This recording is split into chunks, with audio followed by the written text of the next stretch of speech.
I was going to leave it until 5 o'clock, but I guess you guys are here. I was speaking too loud. Hold on. I'm trying to get...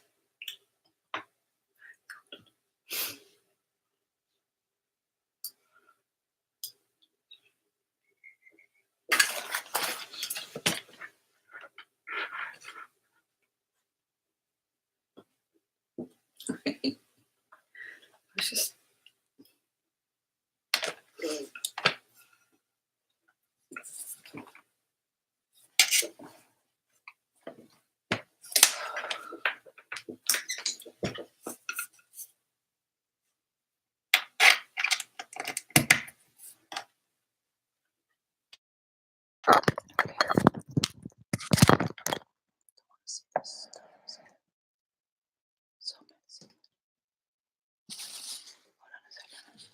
I'm just going to grab coffee.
First, I drop a log on the cat. Not quite on the cat, but close enough. So I have to go comfort her. And then I spill coffee all over myself. So that's a great start to the morning, and it's not even 5 o'clock yet. Yellow and red is not quite the color combination that works for me, but this is not my robe, by the way. Just so that I put it out there. Hold on a second.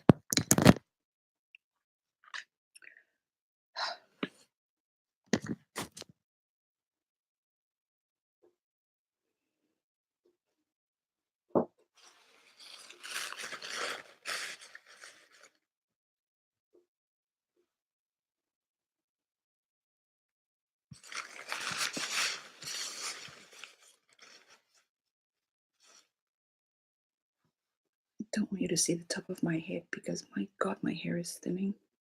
Yikes. Okay.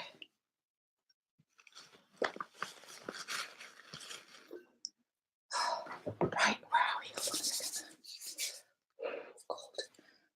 I had to stoke the fire in the fireplace because we have not the fireplace. I think you call it wood burner, log burner. Hey bee, hey Mic Butterfly. Hi Leslie. Hey Christy. How are you, Leslie? How's your family? Hey Tammy Pie. You're doing an unboxing, Claire. Well, what are you unboxing? Hey Tara under the stairs. Yeah, I thought 5 o'clock, so I thought I have 15 minutes, and I clicked around and it sort of went, I don't know how these things go. I just click and see how it goes. And let me just catch up. Hey Josh. Hey Butterfly. Well, Tammy Pie, what do we do? What do we do when we go and gather in these things? What is it that we do, really? Oh my God. Hey Christy, how are you? It must be early over there. I think it's about, I can't remember where you are, but I think in California it's about 9 o'clock. Yeah, I think in the East it's about 1 o'clock, so lunchtime. So is that right? In the West, people are just waking up. In the East Coast of the United States, people are having lunch. Yesterday, Saturday. In New Zealand, it's 5 o'clock in the morning on a Sunday, Palm Sunday, 14th of April. I'm looking like that. Hold on. Let me adjust this. In Australia, depending on where in Australia, it would be about maybe either 3 o'clock in the morning or 1 o'clock at night or in the morning. Hold on a second. In Europe, it should be the afternoon yesterday, Saturday. I think daylight savings just started here because we are now in autumn now. Why am I holding this mic? Where do I go here? I think it's here.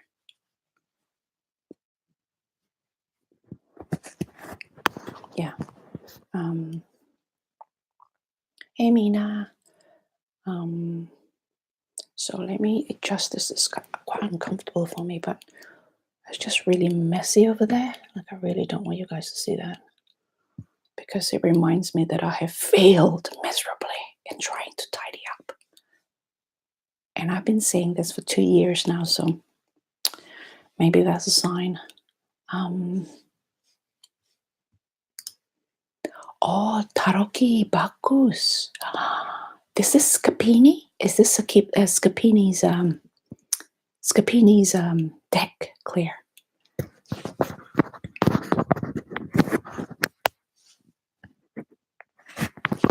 How's that?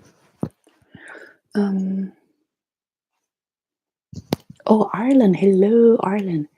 Yeah, Tarokini Bakus. That's Scapini. I can't read to save my life with that, but I like the art. And I hate the edges, that horrible purple. Hello, Tarot student. I was confusing you with somebody else whose handle was Tarot Scholar. So I thought, is that you? No, it's not. Well, Claire, Claire, I have that, and I'm so tempted to trim it, but I won't because I know it's a bit difficult to find. Is it? Is it difficult to find? I don't know, but the borders drive me nuts, and I cannot read with it. Well, you know what? Now that my approach to reading has shifted, um, instead of reading the minors as whatever, I'm experimenting with just reading the drawings, like whatever, read whatever's in front of you. Well, I didn't plan on talking tarot today. In fact, what I was planning on talking about um, with you, not at you, is changing content. So I have been trying to change the direction, the content of this channel off tarot to some other things, and it's been really difficult. And I thought, why is this so difficult? Partially, I think YouTube algorithm have decided that I'm a tarot channel, so very hard to make the shift. Um, Holly, I'm so glad to see you. Yeah, anyway, going back to Claire, just really quickly finishing that off. So I've learned to just read, just look at the pictures and just read that. So in that sense, the Bacchus Tarot by Scapini, because his art is so delightful to me, his story just flows, and you just go with it. But it's really, really hard because he created these pictures around construction of pips that's usually Marseille-ish. And so that construction of the pips are quite dominant in the minors. And so that is competing for attention in my head with regards to the minors, where one is how I usually see pips, and then there's the scene on top of that. So I keep it for a reason. I hate the borders. I hate the back. But it is hard to find, isn't it, Tammy Pie? Yeah. Mm. Oh, Neon Moon Tarot, Christy. I like the look of it. I don't know. I don't know. If it had been in color, I probably wouldn't have liked it. It's in color in that it's very bright pink with black. It's really startling. What I'm saying is that the graphic isn't usually my style, but that contrasting between really hot pink and I like that. Do you have it, Christy Moore? Neon Moon. I know you're talking to somebody else, I'm sure, because Tammy Pie. Tammy Pie is supposed to get your Neon Moon. Oh, let us know how you go.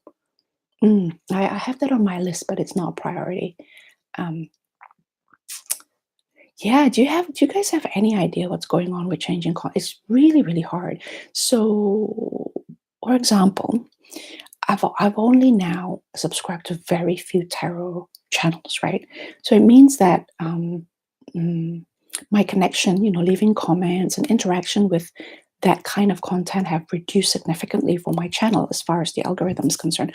I don't know much about YouTube algorithm, but and I can't stand watching these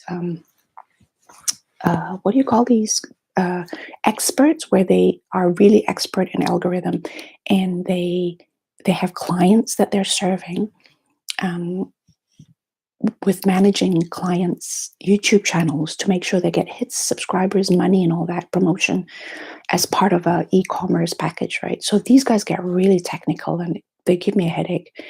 um, I mean, I'm okay with statistics, but algorithm is a whole other ballgame. And there's just all this stuff that they're doing. Um, so yeah, and as you can see, because I haven't really, tarot is still kind of floating around. I'm still having fun with it. I just don't want to talk about it as much. It's not my focus anymore. Um, um, what? Super sci-fi. Neon Moon. I think they're talking about Neon Moon. Is that right? Mm. Yeah, very quiet. I don't know. There's something about it. Something about it. Hey, Cards on Color. Yeah, Cards and Color. Sorry, I'm new to your channel, so I forgot your name already. Is it Peter? He just received the Bacchus Vandenborg, the Heron. Is that right? The edition. I think I have two of those editions. That's how much I like it. Cards Color. Remind me of your name, please. Chris. Sorry, Peter. Oh my God. Have you seen Pablo Robledo's Bacchus? Vandenborg. I think it's out of print though. Pablo Robledo, yeah. But maybe if we are really, really nice to him, he might make another set. I'm very good with faces. I'm pretty poop with names. And I would like to think that it's because when I was raised in the culture that I was raised, we hardly call people by their names, but a lot of titles, like unless they're our ages, we call them by uncle or auntie and grandma and grandpa or Mr. and Mrs. So we hardly use names unless they're our kind of either younger or our ages. And even then, we usually call them by their nicknames, and so that their official names are hardly ever used. So to make matters more confusing. Yeah, the Vandenborg was, it's just so, I don't have it with me because I'm not planning on talking about cards. You can try tagging new videos with appropriate hashtags. Ooh, okay. Why didn't I think of that? I am actually really rubbish at titling. I title my videos like I titled a blog post or a book or an article. It means, let me think, you know, when you're titling an academic article, not that I've been published or anything, but because it has to come out on searches, the titles are really awkward, they're really long, and they have to reflect the content. The thing about YouTube is that you want it to be clickbait, don't you? You don't want it to reflect the content because then people will skim through, right? How you want to title your videos is clickbait, as in people want to find out about the video. It means that your titles aren't necessarily related directly to the content in a way that it can be predicted. Well, academic titling has to be like that, and poetic titling sometimes is obscure between the title and the content. But when you know, yeah, so I need to learn how to title my videos in a sort of not clickbait, but in a sort of click in mind, sadly, which I am finding it really hard to do, finding it really hard to get used to. Okay, Holly. Mm, mm. Those handmade Robledo, they go pretty quick because he handmade them, hand cut and everything. They go pretty quick because people know, you know you can only do so many of them. Algorithms are like statistics being computed in real life every second with resulting continuous changing results.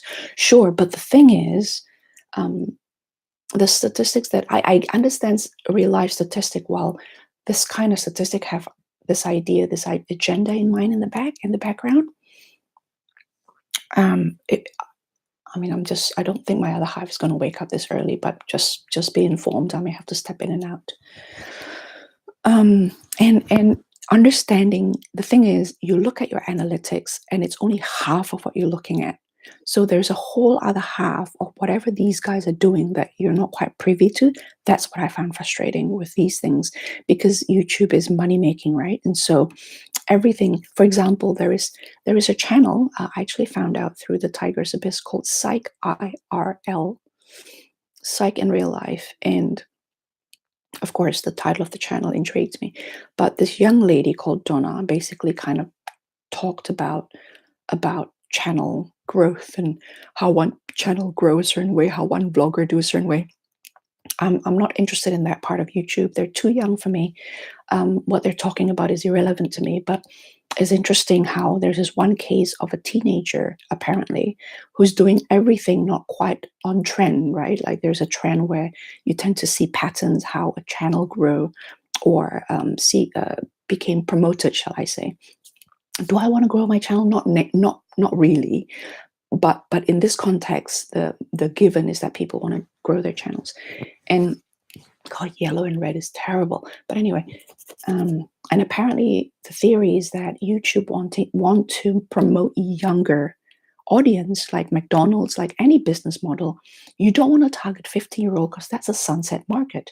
You want to target coming up market, right? So you target people in their late teens or early teens because their lifespan's a lot greater. It means that they can become your consumer base for a lot longer. So apparently the algorithm promoted her to the extent that the algorithm doesn't promote other channels in a typical way. So that was fascinating to me. So the thing about statistic is that you have nature and then you can come and whatever. With algorithm is statistic on the one side, is corporate agenda on the other side. So you're fighting the corporate agenda all the time. Not fighting, but you kind of have to work with that. And you are not necessarily part of that agenda. And so that's, a middle-aged 50-year-old woman, I'm not 50 yet, but I'll be soon, my demography isn't part of a corporate agenda anywhere. I'm sorry, but speaking of being old again, sorry for the young ones. It's just, and people say, oh, we're it's nothing wrong with being old, or it's not about that. It's about the reality of the market. If I used to be a marketing person. I used to be a lot of things, but if I'm a marketing person, why would I want to focus on a 50-year-old in terms of consumption? Unless, hold on a second, let me check something.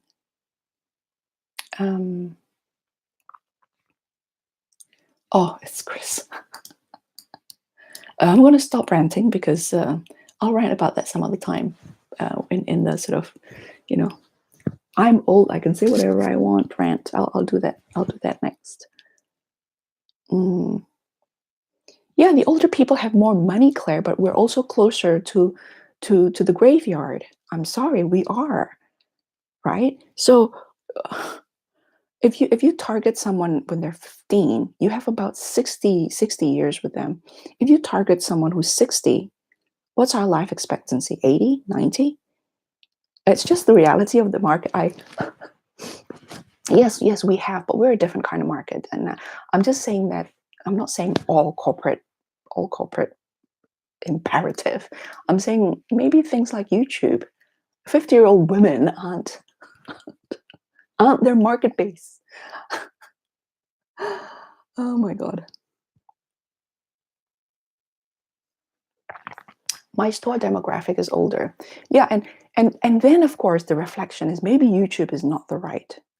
And YouTube was an accident for me anyway. I was so much more a blogger than I am a blogger, really. I mean, I'm kind of comfortable interacting like this with people, but there's something about, I don't know, it's just, I prefer to focus on the content of my head. And I think personality is actually distracting.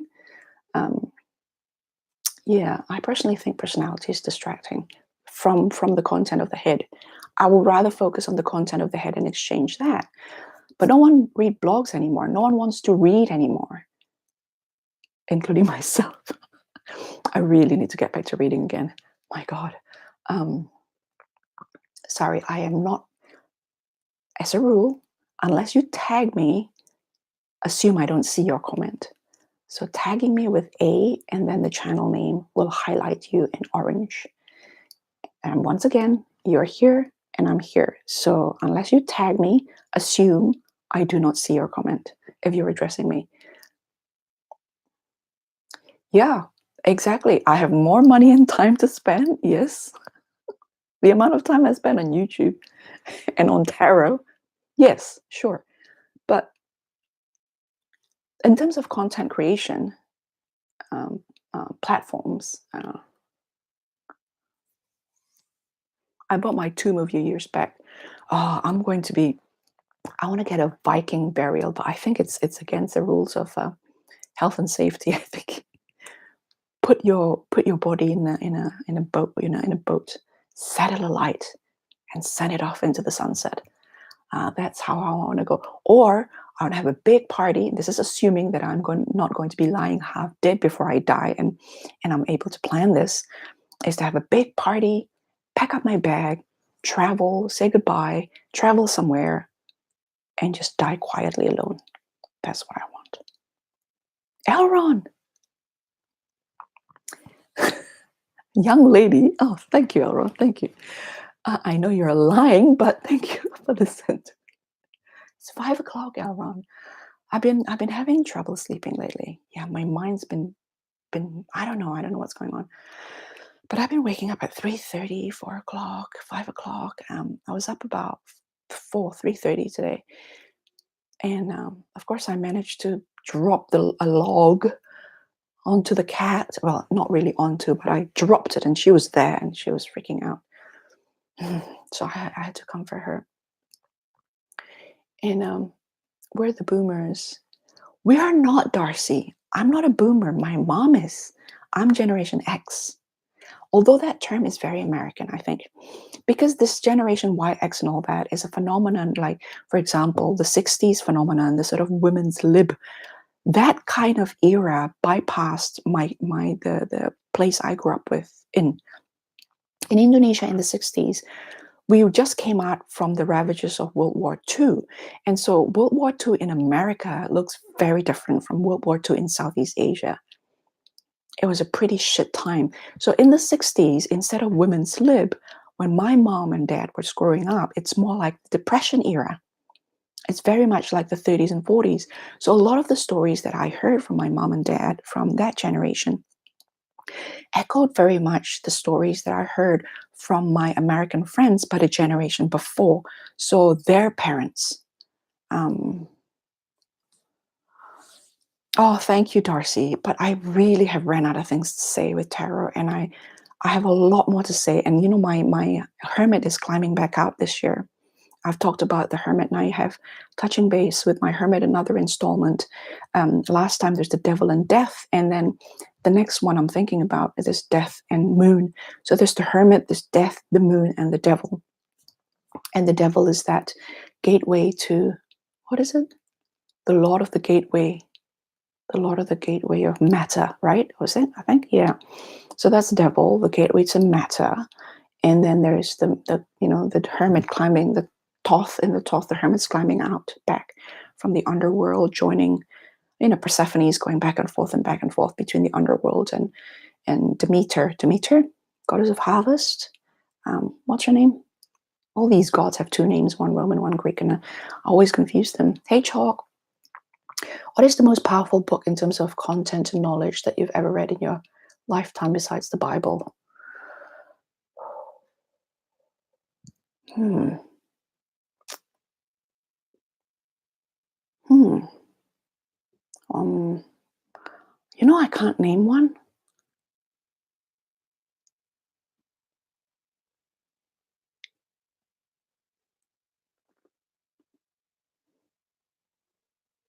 I can't name one. I can tell you ones that left a huge impression on me. Love in the Time of Cholera by Gabriel Garcia Marquez. I don't know why it left an impression on me. I don't even remember the story. I have to reread that book. It's been a while. Yeah. Winnie the Pooh. Oh, I've never read Winnie the Pooh. I didn't grow up with these stories. I grew up with these continental. This is Rumpelstiltskin, I think it's called.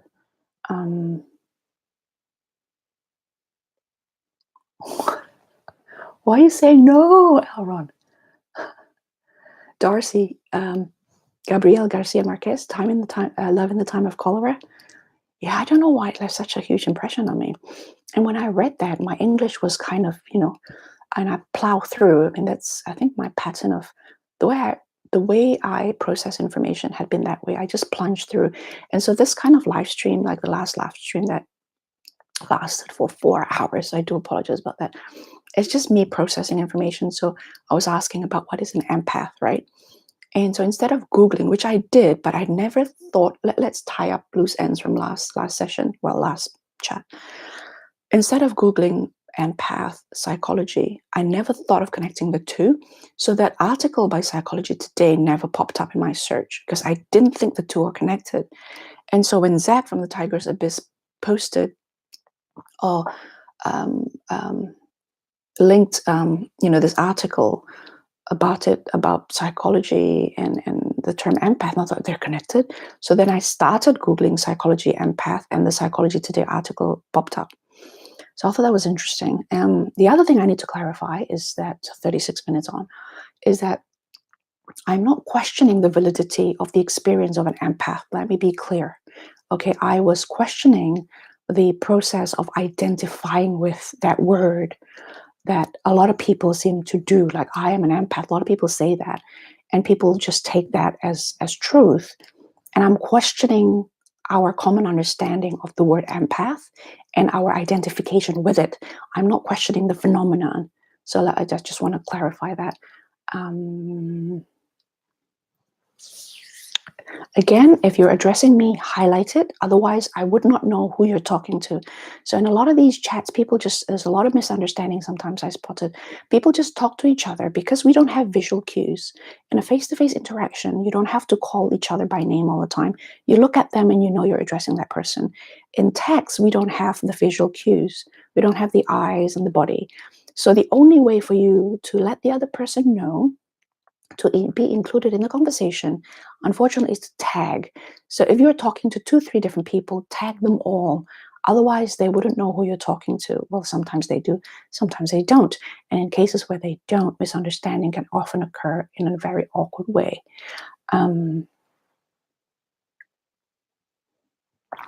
It's already cold, this coffee. It's unbelievable.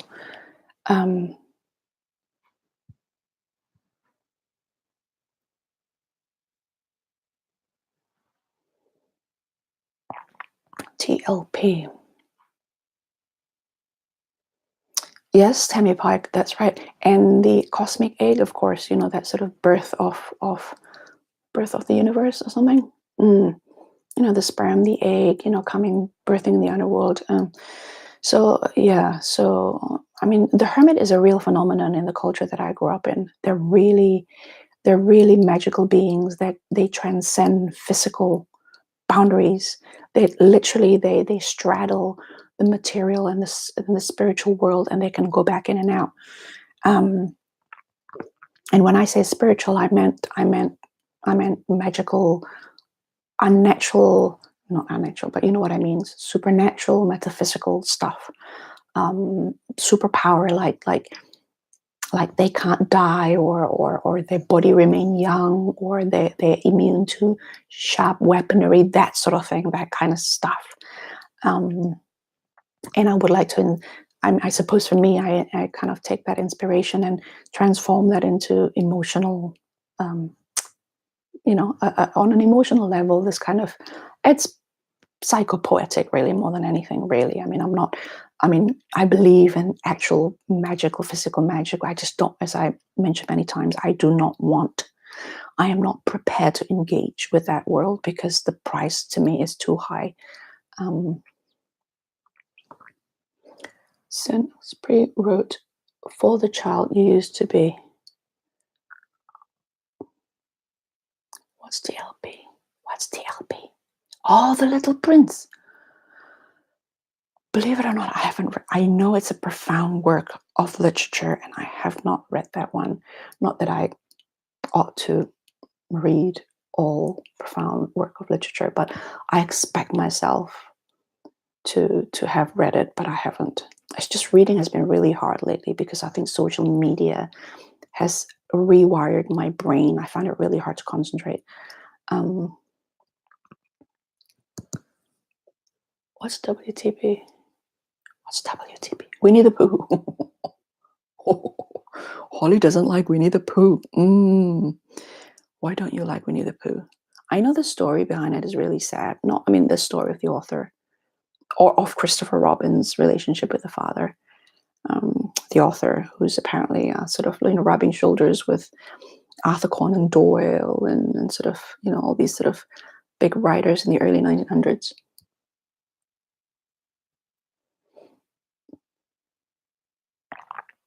You need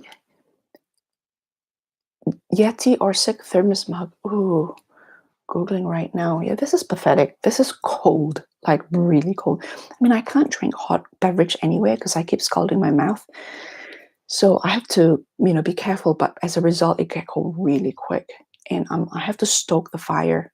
I have to keep coming in and out, and to make sure the fire keep going. And I have to get a log from the outside. It's a small house. So it doesn't take long. Let me Google it. Yeti or what? Yeti or SIC. Hold on, let me Google that. Yeti.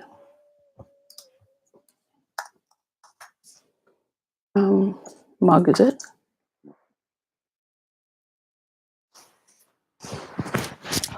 Oh, interesting. Oh, what's the other one? You said I'm gonna be shopping online. SIC. We're really bad. On a live stream, we always ended up either shopping for decks or something. What was the other one? You said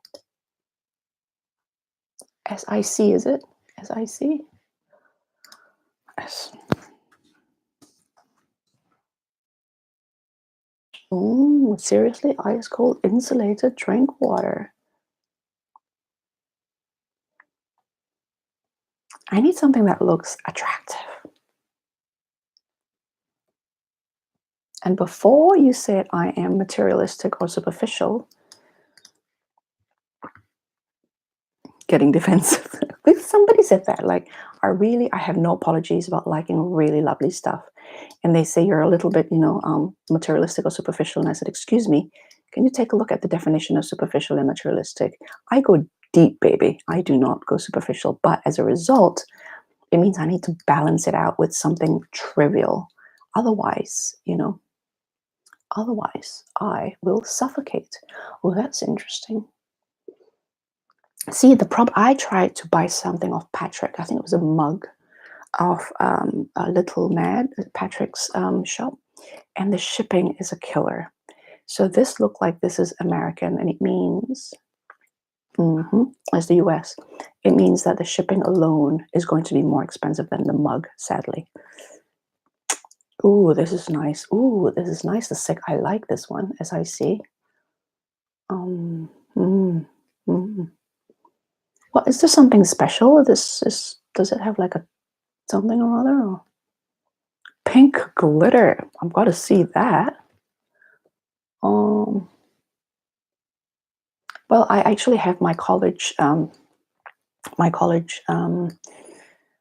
bought it from bought it when I was in the university. I might have to do that.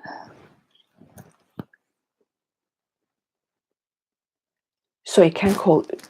Oops, sorry. Oops, sorry. So it's cold drink and hot drinks. If you go to Turkish, you get custom. All these beautiful options halfway across the world, and then shipping will be too much, usually. I am bookmarking this SIC anyway. What's Tervis? I don't know what that is. Tervis? Tervis.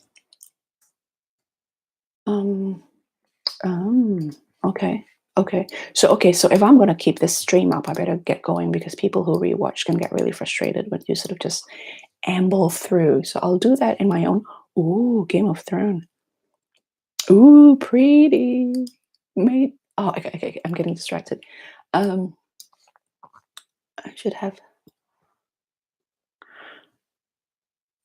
Oh, okay. Yeah, I just Googled this here.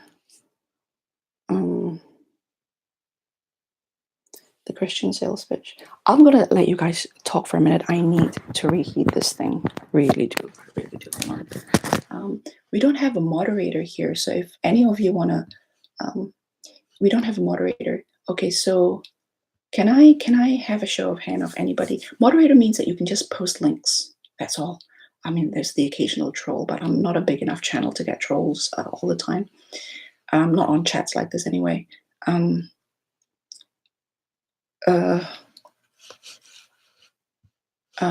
Okay, good. So Holly, you could just post some stuff and just have fun with it and do whatever.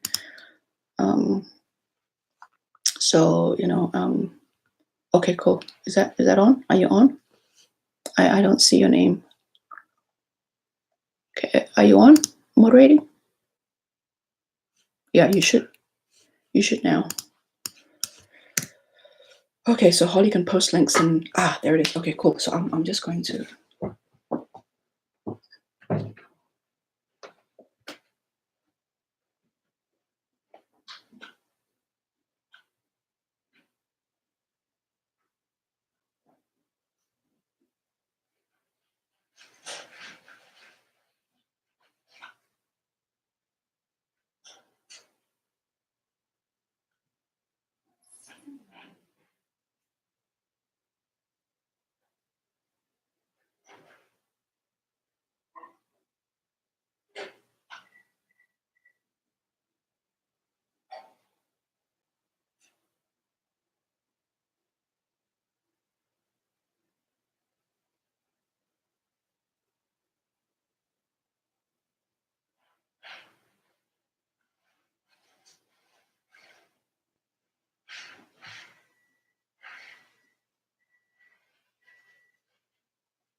Oh, this is all I have right now.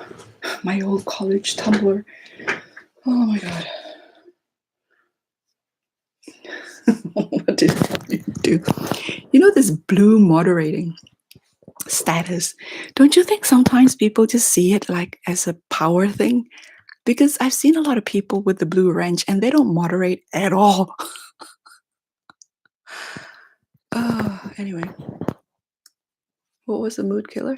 I know the dead means well, and that's his belief system, so I'm going to be respectful, but a post-concert reception is really not the place to hand Bibles.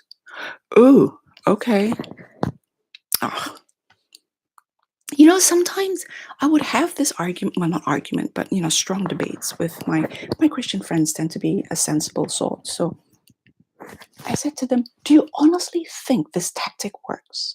If you're a marketing person or a recruitment agent, do you honestly think being that obnoxious works? You know, the handing over the, Bible, and it's just like random. I don't understand that. Anyway. And when I was with the fellowship, when I was in uni, there was this sort of, let's go out there and preach. And I said, no, I'm not doing that.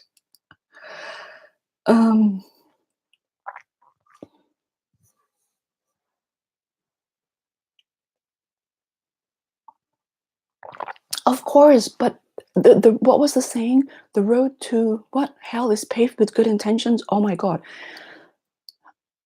Anybody else says that, I really meant to do it, who cares? You have all the intentions in the world, but if it doesn't, anyway, I'm not going to go into a rant. Just trying to.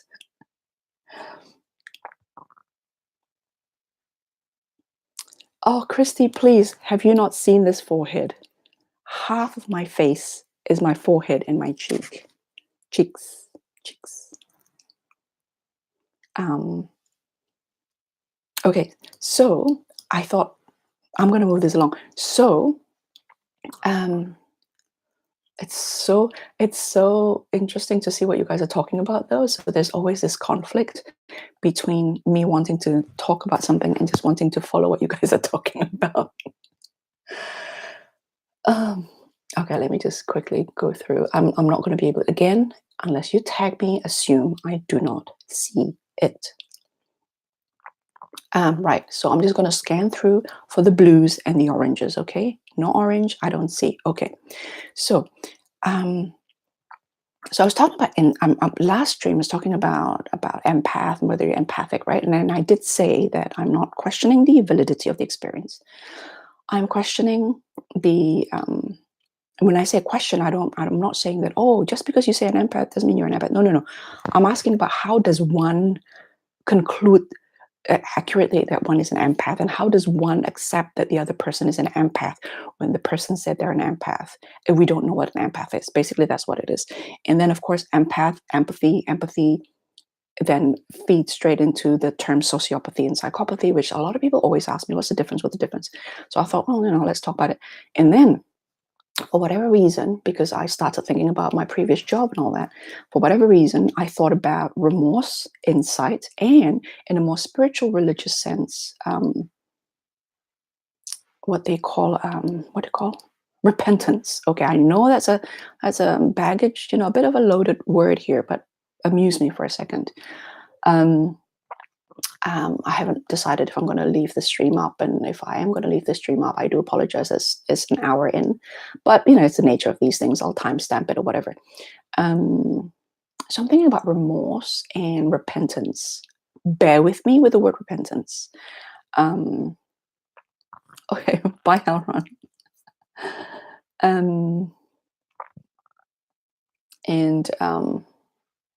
Where was I going? Oh, can't get distracted again.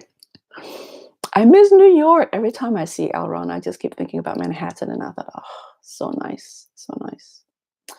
I am going to come back there, and when I am back in New York, I am going to look you up, Elron. You can bet our cats on that. There's so many people to catch up. There's a few people in Japan now. Who else? In Europe. Oh my God, there's so many people in Europe. You're feeling the energy of the room, what others feel sometimes overwhelming.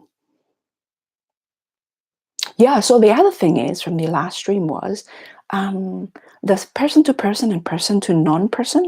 Yeah, I think for me, empathy is more person to person. So when it's person to non-person, that psychology article says about something about electromagnetic one. That's one of the things that I least understand.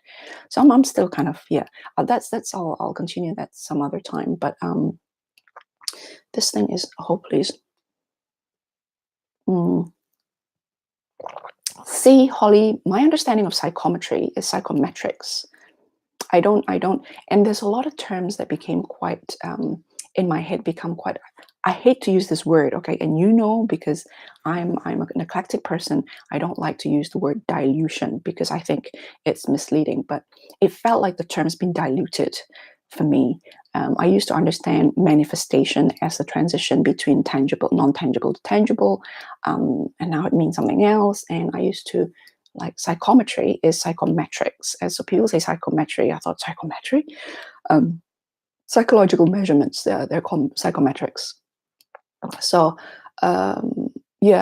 psychometry. Okay, yeah. So that's something I'm not very familiar with. But so that's just concluding that. I think I'm still thinking about it, so I haven't really quite concluded yet. But for whatever reason, it made me think about insight, about how we identify with what, and And I'm thinking, do we have, does it require a high level of insight for us to know who we are truly? And does anybody really know their self-image, their self-perception of themselves? How far apart are they from reality? Are they sitting in the same point, or is there a gap? And hey, iridescency, I actually never know. Do I know your name, iridescency? I keep thinking about Viridiancy. I miss her. She used to make videos and then she disappeared. Viridiancy. This was like 3-4 years ago. And so actually, though, people actually, in a lot of measurement, there's always a gap between your self-perception of yourself, your self-image, and the image of, so self-image, the image of you by others, the image of you by yourself, seen through the eyes of yourself. You know what I mean? Seen through the eyes of others. And then there's a variety of measurements that psychologists would attempt to do to measure quote unquote objective. Is there anything you shouldn't see? No, okay. To measure objective truth, right? So, for example, people who have depression actually see reality closer to reality. But most people with, I'm paraphrasing and I'm glossing over the details as usual, but people who are healthy actually are a little bit they overestimated their positive traits and positive elements in their surrounding, and they underestimate a little bit the negative stuff. That's how they move forward. That's how they are healthy, by overestimating and underestimating the right things. So it's interesting to me that I'm just thinking in terms of insight, in terms of understanding yourself, because I use that word a lot in my tarot work, right? For any of you who's watching this, is lurking, who's not from the tarot, I'm having trouble with referring to God and with referring to what it is that we do here. Psycho-spiritual, psycho-poetic, self-development, alternative spirituality, existential tarot people. I use a lot of word insight. I keep saying insight seeking. We all have self-dysmorphia of sorts. Yes. And my point, I guess, is that it exists because it is adaptive for us to have that gap. It is adaptive for us to what you term self-dysmorphia. And the interesting thing then become when it became too far, I guess, right? It becomes too far in the opposite direction. So if we are overestimating our positive trait, but to a degree where it became so far from reality, then it can potentially, not always, become quite dysfunctional, potentially. And dysfunction is defined by harmful dysfunction. So not only dysfunctional, but harmful. And I guess that's where in the back of my mind, I guess, in the last stream talking about empath and identifying as empath, again, I am not questioning the experience of an empath. That is not what I'm trying to do. It's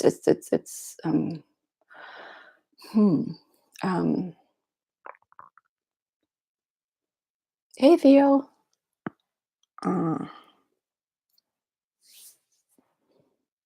Ethne is an empath. It's a way of being psychic with just feeling. I heard her say one day during live stream. Okay.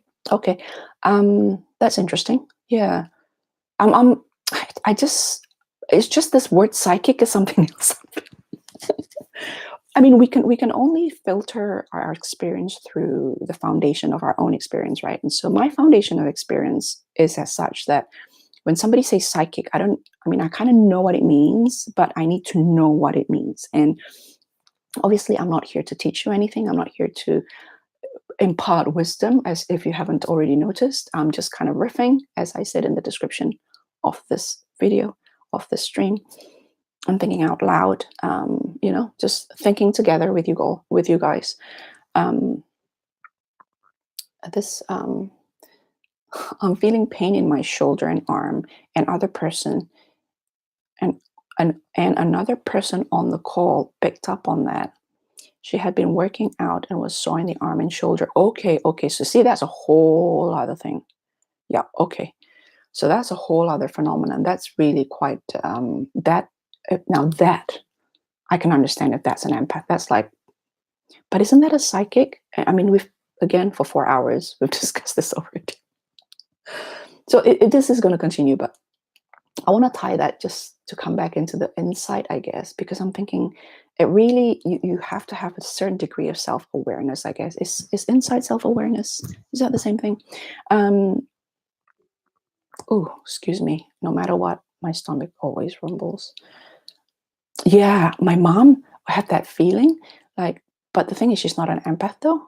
Yes, and I wouldn't consider myself an empath, but I always have a feeling when something's not right, and we all have that. And I was fortunate enough to grow up in a culture where, although we respect science and technology and all that, that these things aren't dismissed either. And so we learn to listen to it, and there's something to that. So I get that. Um, so instinctual empathy. So that's another term I should Google. Psychic empathy, instinctual. Okay, yes, yeah, yeah. So psychic empathy means that I'm feeling the shoulder, he's feeling, the shoulder's pain with me. So that's interesting.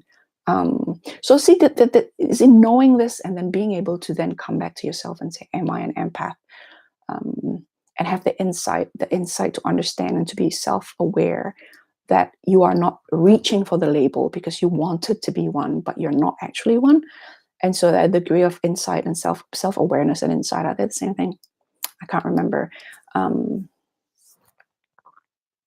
That's an interesting one. Psychic empathy as opposed to instinctual empathy. I'm going to have to note that down. Okay. Instinctual empathy are two people had a fight and you pick up on the tension. Yes. Okay, now that I understand. Instinctual empathy. I got that. I mean, I am feeling that. I'm like that. I know a lot of people are like that. My partner is very, very like, just sweet. That's makes it really hard because when somebody's mood change, you could just feel it in the air. My ex-husband, on the other hand, is so laid back that he would miss it. Psychic empathy, picking up the shoulder pain with someone you're on the phone with. Yeah.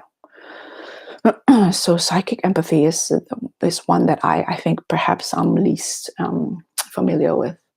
Empaths struggle to tell the difference between their own pain and someone else's. Yeah. So then my question is then a high degree of self-awareness and insight is required, right? To understand or to decide if you are an empath or not, correct?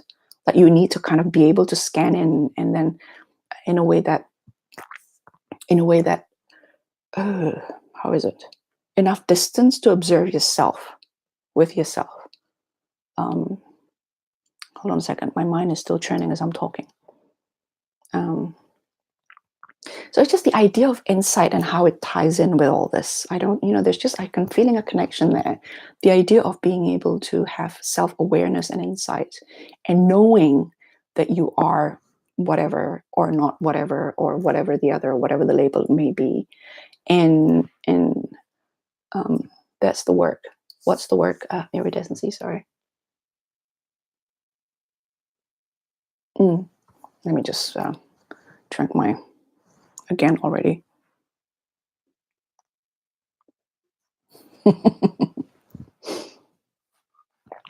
I'm as psychic as a pile of bricks.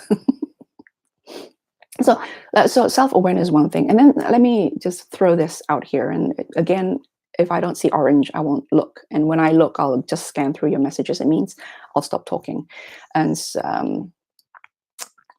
when I do these streams, I can't be worried about people watching on a replay. And when I do that, I get distracted, which is why actually it's best to just think, I'll just take it down. And then if I leave it, I leave it. But anyway, where's I going with this? Remorse.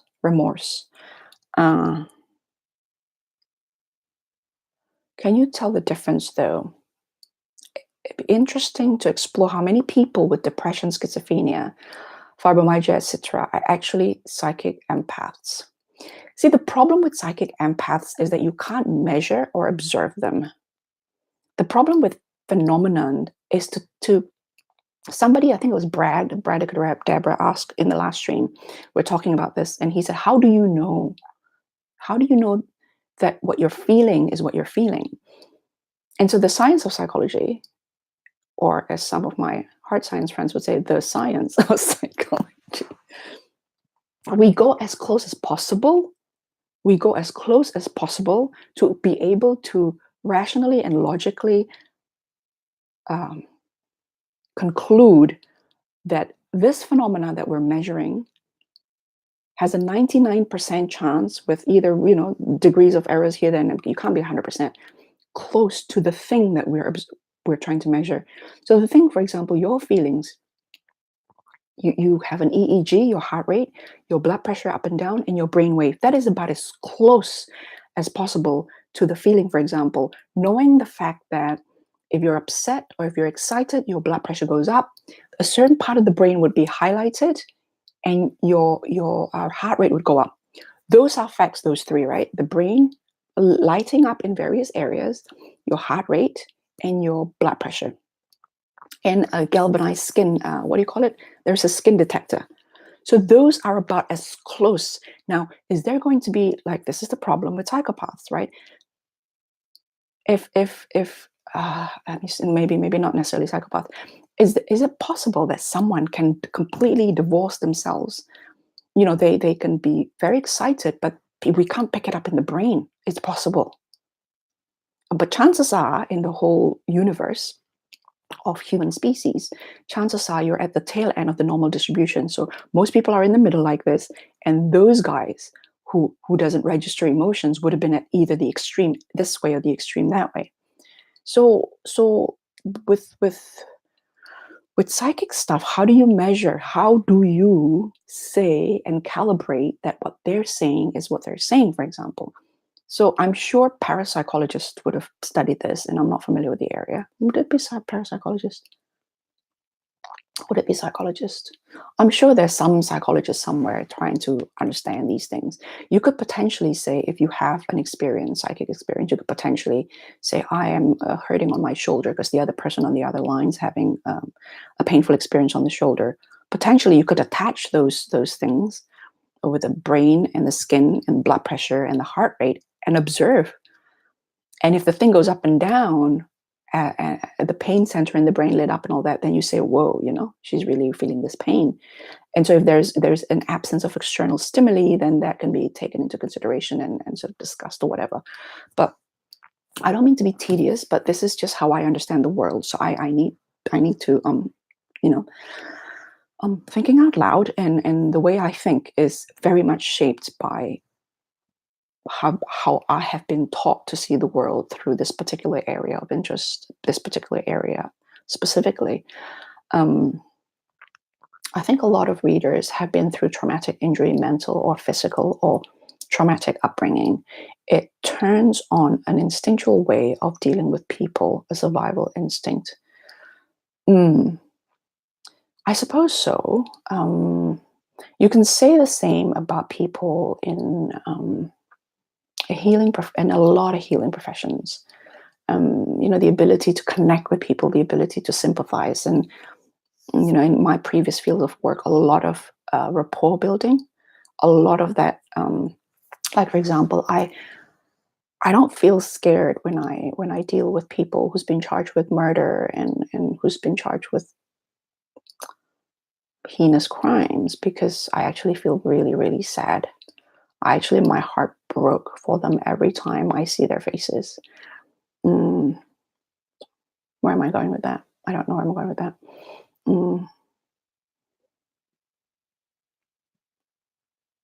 Mm, yeah. So where am I going with that?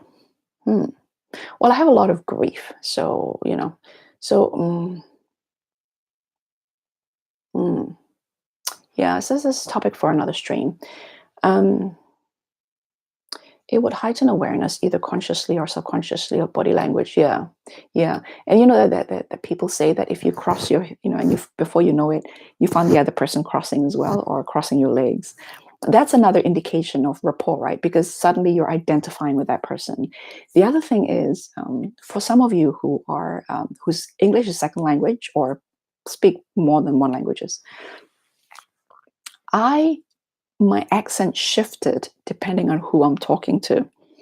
So if I talk to people with an American accent, my accent shifted that way. If I talk to someone with British accent, my accent shifted that way. If I talk to someone with a Singaporean accent, which Jo from Sacred Space Japan, she's one, my accent shifted that way. And so that mirroring, I think, is and in the last, I put some articles under the last stream. One is called neural mirroring. You know, when you yawn and somebody else yawn with you, like, oh no, you're yawning, now you're yawning too. I think there's something there. I think it's potentially adaptive for us to be able to connect with another human species that way, I think, because I think our survival as a species rely heavily on social networking. Um,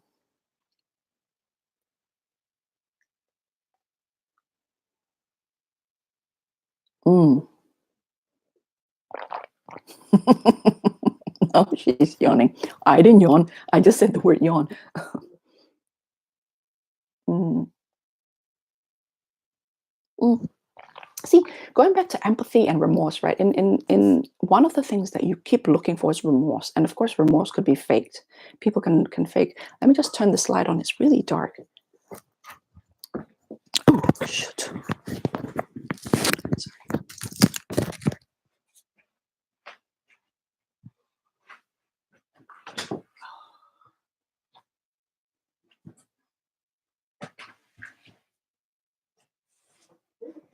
Oh, shoot.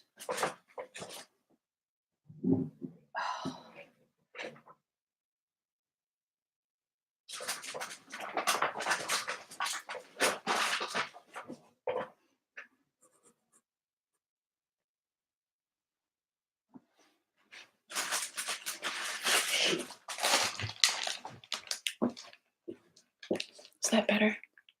No, not really. But anyway, I have a side note. I have this visual grimoire, but I am too afraid to show it to you guys because I don't want YouTube to take my channel down. Because they are very strict with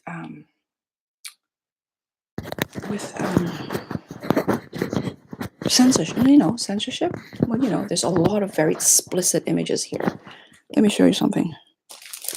This is one of the stuff that I wanted to make a video on. There's so many things I want to make a video on, but the last time I said I want to shift content, I thought, okay, there's this more to say, there's this more to say, and then it just goes on and on and on. Funny, some people struggle with content. I have too many things to say. Not necessarily what people want to hear, but I have a lot of things to say. Okay.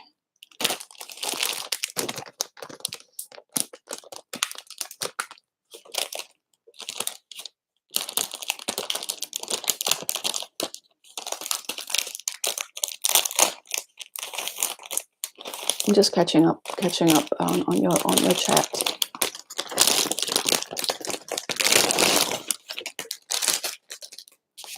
Just because I almost tripped over this, I thought I'll show you. This is by, I think he's Australian, a graphic grimoire by Oriel de Fenestrate Bascul.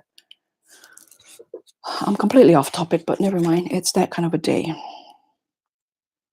Let me see. Will this be flagged by YouTube? They really don't like occult stuff. When you use the word occult, it's just like, boom.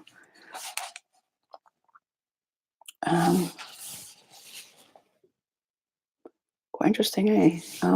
There's some really powerful images here, but oh yeah, I can't show that because I don't want to.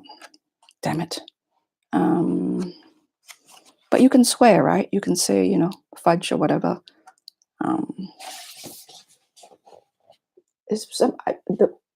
The images are really powerful. Like, let me see. I just don't want to get. I don't want to get. I don't want to get flagged for nudity or whatever they. Okay, this one's very explicit, so I'm not going to show you that. So you can see Hermes there, and then whatever that is. I'm not familiar with alchemical texts or principles, so I think there is coagulate something. Yeah, this one is distillation, coagulation, and something else, right? Oh my god, this book is so wasted on me. I'm sure some of you look at and thought, well, she doesn't know what she's talking about, but she has the book. But this is how I learn. I start with these things and then I carry on researching, and then anyway, I'll have to. So that's an interesting one there. Is that Ganesh? I have no idea. And with this camera, you can't focus, so I'll this is in the list for me to show, because I owe Dennis Poisson this one. Oh, it's already smudged. Dennis Poisson has an interesting. I think he's a religious study guy, but he has a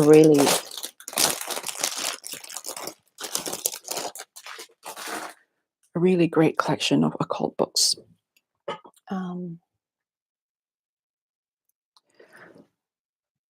New planets.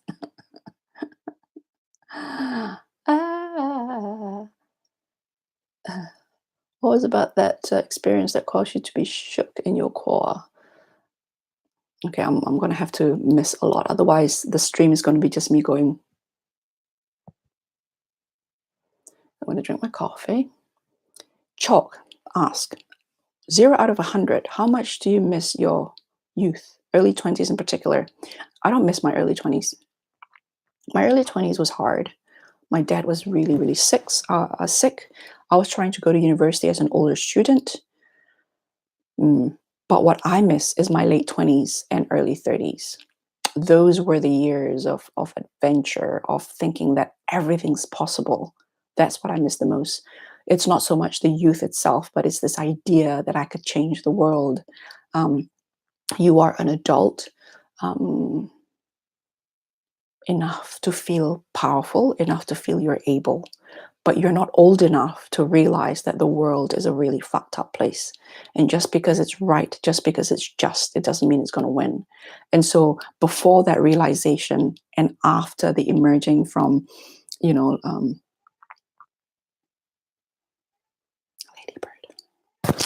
Sorry guys, Ladybird is complaining.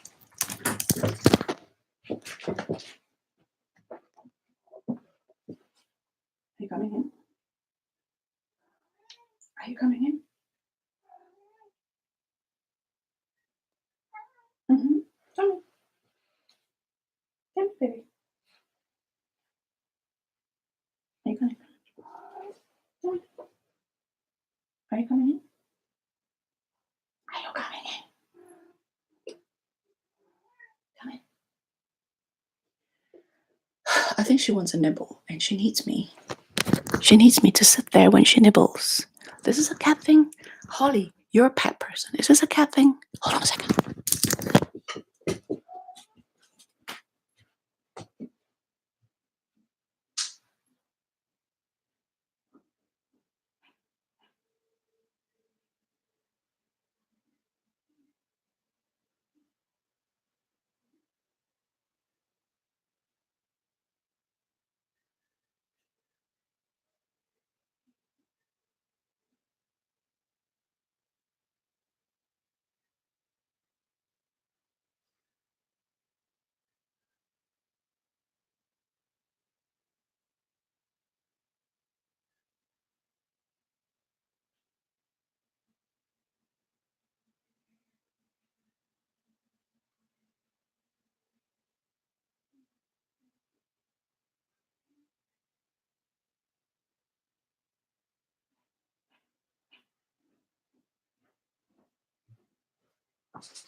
I'm actually a little worried that I'm enabling my cat now. Like, she didn't used to be like this before.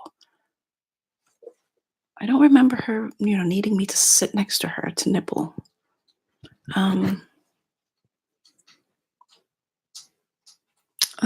damn it. So how do I untrain that?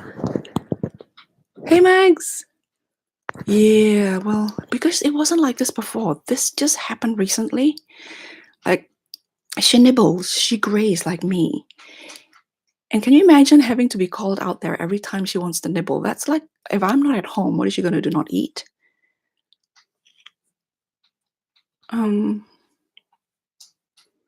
Why do cats watch you while you're in the shower? Just don't do it. Okay, so if she meow, just let her meow. Let her moan. She'll wake us up in the morning at 3 o'clock and go, grunt, grunt, grunt, grunt, grunt, grunt. So just lock her out and just, I mean, when I say out, not out of the house, but out of the room, and just leave her. Okay. Okay. Okay.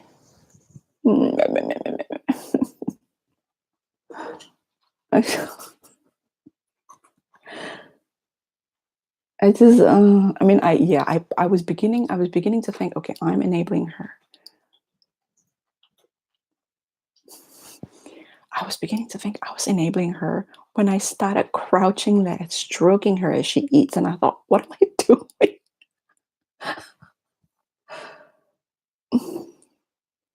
I know, Iri doesn't see. Holly was just saying.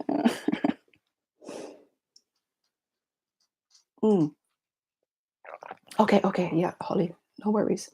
So I was going to like keep on topic, but I think I'll just carry on with the flow and then maybe talk about this topic some other time. It's just the mood's not right. I was just wanting to talk about remorse, and because maybe I'll do a video, maybe I'll do one of those coffee and incense stuff. But I want to show you a gift that a friend of mine gave me.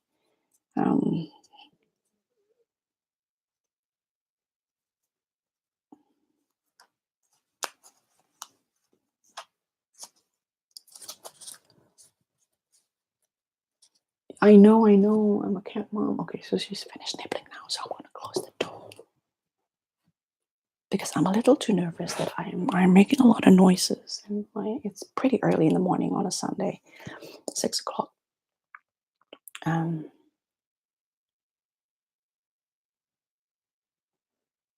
Yeah. So anyway, so I'm just catching up on see. So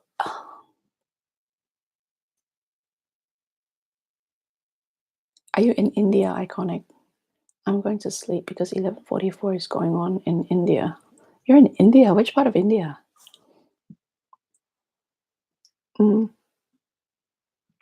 So I've lost my train of thoughts. I'm just going to show you a gift a friend of mine gifted me. But she was gifted this herself. And here I am trying to move on from tarot, and I'm talking tarot. So the moving the content thing I found really, really hard. I don't know. I have one more tarot unicorn to discuss. So that's the Iron Wing. And this is, what is this? This is Dark Crystal Rose. Isn't that interesting coloring there? So yeah, a friend of mine, this was gifted to her and she gifted it to me.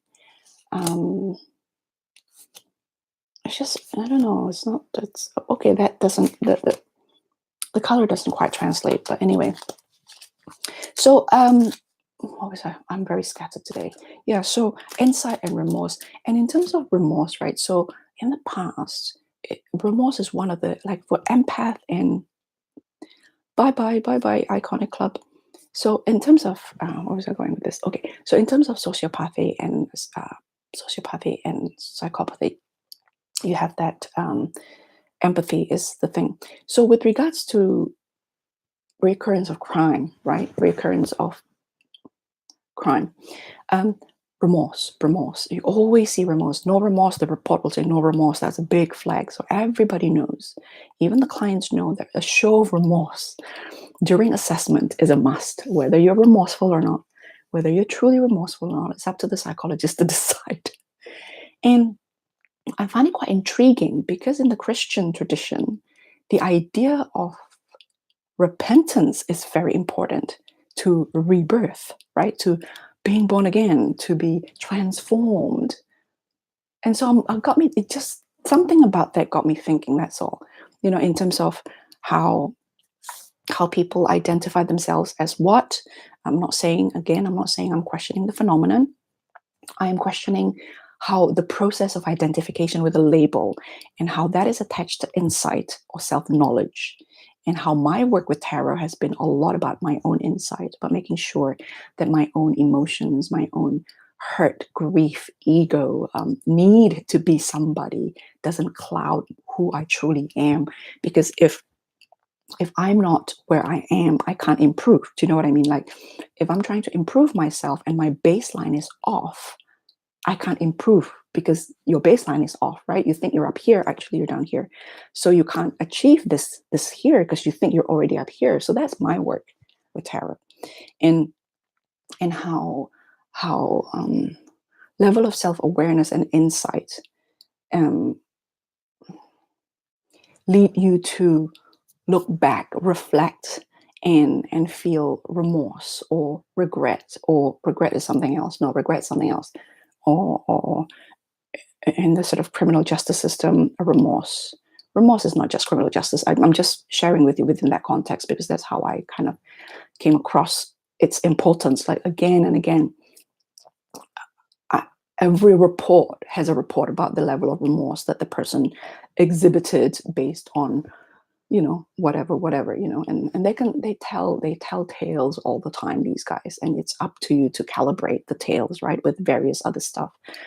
And how true remorse, how true, in the religious lingo, repentance means that you don't just regret, but it is a regret accompanied with the determination and the belief that there is a gap and distance to travel, and that you have the intention and that you are prepared to action that intention of that distance travel, not traveled, but distance to travel to where you need to be, as opposed to where you are right now, because you gain insight that where you are right now is not where you need to be, if that makes sense. So I guess that was an hour and a half on. That was what that was what I was wanting to say an hour and a half ago.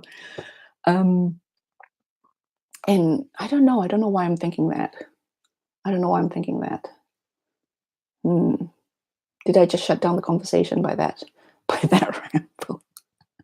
And of course, subscription number is something else I wanted to ask you about. I'll do yeah. So subscription numbers.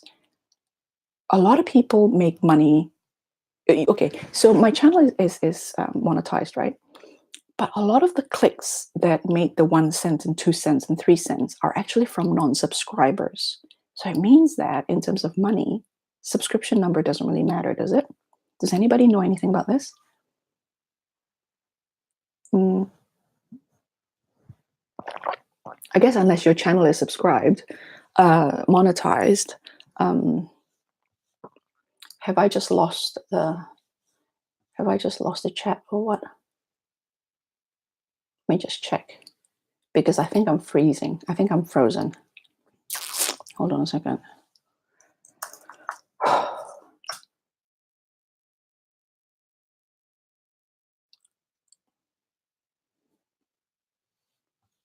I don't know if I'm not quite sure if I'm freezing or what.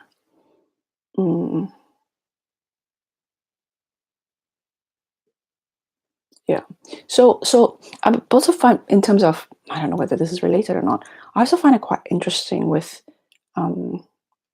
would you say, I don't know, those of you who create contents here, would you say your subscription numbers somehow make you feel a certain way? Does it give you a sense of self-respect or something? Like, what kind of validate? What does it? I'm intrigued by this phenomenon, by this the fact that the subscription number doesn't seem to add to financially, and then of course it doesn't mean they watch you, they just subscribe to you. Probably only 20% actually watch what you put out, and the fact that they don't interact with you. So I'm quite fascinated by this phenomenon of the subscription numbers on YouTube, or followers on social media. All seems okay. Okay, no, that's cool. I'm not freezing, am I? I'm just trying to catch up.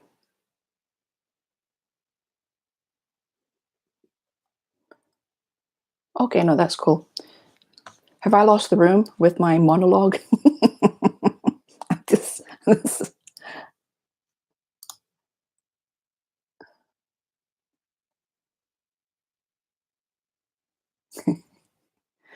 oh, please, Megs. I mean, um, we're really small in the grand scheme of things. If you look at some people who started their channel in the mainstream YouTube at the same time as I did, have like several hundred thousand subscription, several hundred thousand. Some of them, I think, hit 1 million. I think. But that's a whole other, their money game there. There's sort of sponsorship coming in, so there's real money. So the clicks isn't what make the money. I think what make the money is working together with a company. So then they say you go to this shop and then you'll get 10% off if you click on the kind of joint partnership, marketing partnership sort of thing. But okay, so let's go back to content. If I were to change my content, right? What do you guys want to see? All 15 of you in the room. What do you guys want to see? Like, I don't know what to do actually. I think a lot of the stuff that I might want to do might be best written down rather than talked about. I don't know. I'm not sure. Yeah. So that's how I started. I kind of started this because it was a conversation. It was a way to converse with people. 16. So yeah, I'm not quite sure what to do actually. So this channel is going to be a little bit weird as I'm sort of flopping in and out of tarot. On the one hand, there's still sort of tarot to talk about. On the other hand, my mind's kind of elsewhere. It feels like that. So I hope it doesn't storytelling, but I can just listen to you and feel so relaxed. Storytelling, okay, storytelling. So I'll put that. The other thing is just talking about. I honestly, I have no idea. Honestly, I have no idea. Unfortunately, subscription amount gives one a form of gratification, a sense of worth. I found that interesting, though. I found that interesting. It does, doesn't it? But why, though? So then, how about a podcast? Should I do podcast? So you don't need to see my face, do you? I think this microphone really helps because somebody was giving input, and I was listening to some videos back. The tablet that I record on, which is not here. Oh, actually, it's here. Hold on a second.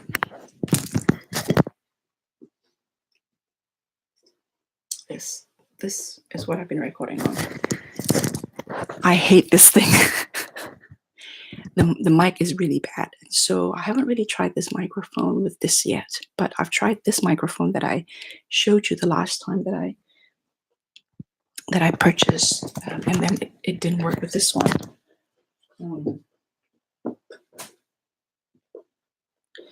So this one here,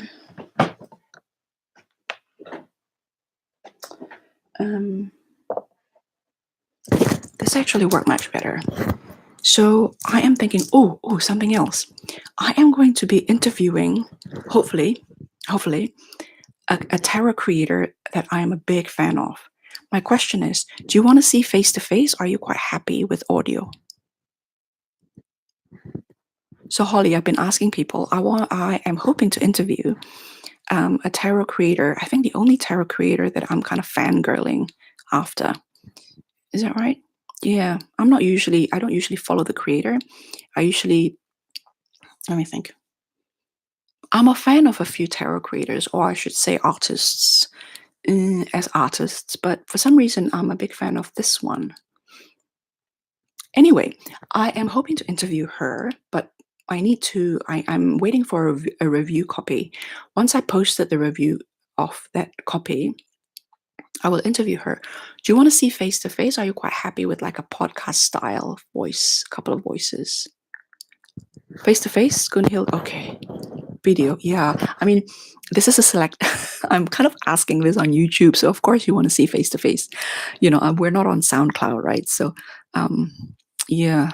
It just means that once it's face to face, I can't take it down because I will be taking down the interview, and that's not fair on her, right? So if it's my face like this, I can just take it down if I change my mind about my face being out there.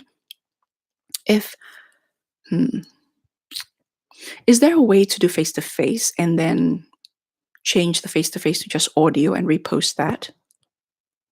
Do you anybody know? Face to face, when I listen to audio only, my mind wanders. I'll get distracted. Okay. Yeah, face to face. If they're going to share some work too, perhaps I will show the work first. So what I will do is then I'll refer you guys to the video. As I said, I'm waiting.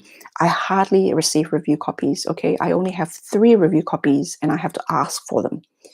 I'm obviously not popular enough for people to come and say, please review my copy. I purchased a couple of copies and then say, or I purchased 1 copy and say, I would like to buy 2, but could you give me an extra copy if I do a review? And review takes time because in my mind, review. uh, I find reviewing tarot really difficult. Let me tell you why. Because like this microphone, I can review this because all of us aim for the same thing for this microphone. If it's clarity, timbre, whatever, ease, price, ease of use, interface, right? We all have the same goal. With tarot, not only do we take tarot very differently, each of us, well, not only, but because we take tarot very differently, each of us actually aim for different things. So then how do I review tarot and say this tarot is great for me if I don't know how you use tarot? Do you know what I mean? I find that review process extremely tedious, which is why I used to do mini review, which is basically the review of production value. Like saying like all the coloring, the cardstock, and the lamination, and the way it shuffles, and the way my stomach's growling again. The way it shuffle, I can qualify. I can say I shuffle like this. My hand is small. My span is short, and therefore, for me, the cardstock is better because I don't riffle, because I can't riffle. The size is blah blah blah. I can do that because everybody can identify with those parameters. Sorry, my stomach. But if I say, oh, it's really good because I use it a certain way, but then if you use it for divination, it may be rubbish. I don't use them for divination. So how do you review something without constantly referring to people, without constantly telling people to watch some of your videos to see how you approach tarot before they take my word for it, because they need to know that my recommendation, my like and dislikes is within this box called how I use tarot naturally. So that's what I found really difficult, which is why I found reviews really hard to do and a lot of hard work. So I have 3, the Victoria Dorche majors only, Oculi Occultati, and Dark Mansion. I received review copies for those, and I purchased 1 to 2 copies alongside the review copy because I wanted more than 1. And so this particular tarot deck is the first one where the author actually said, since you're such an active fan, we'll send you a review copy. So what I will do is I'll review it first. And then so that when I talk, we can focus on the creator.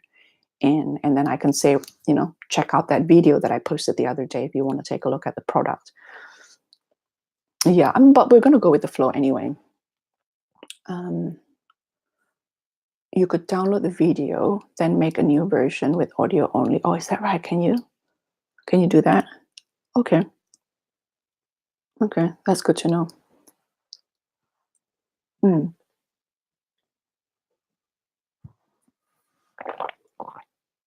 Okay, no, that's good to know. That's cool. Now, have I missed any conversation while I was getting my coffee?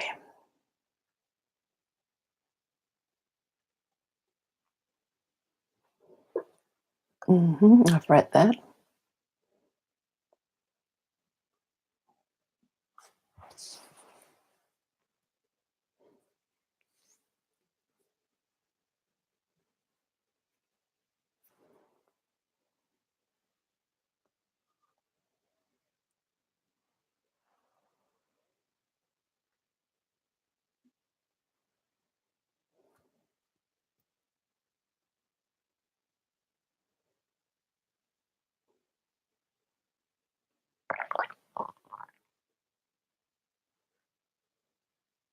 What's a YouTube Ripper?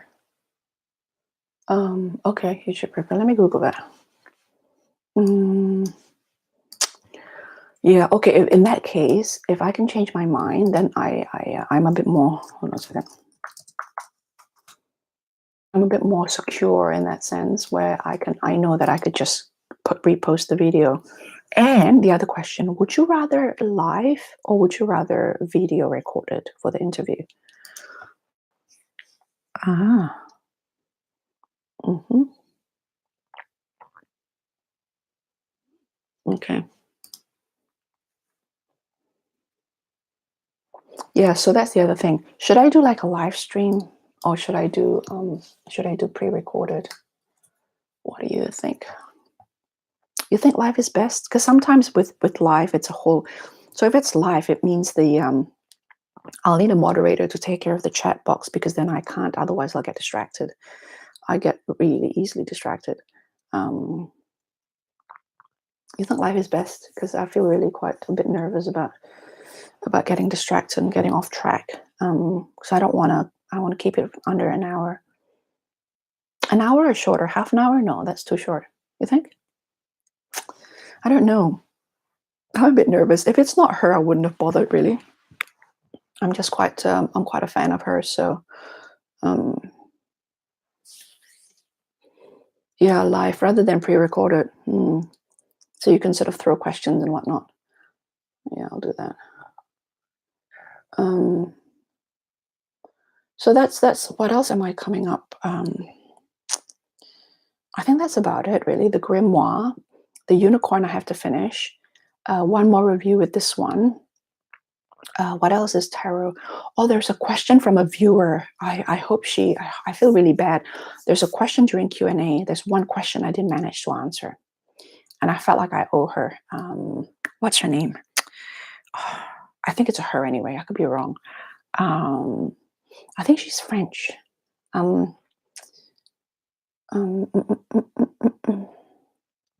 Pre-recorded or live is the same. Okay. Pre-recorded or live is the same, you think? Yeah.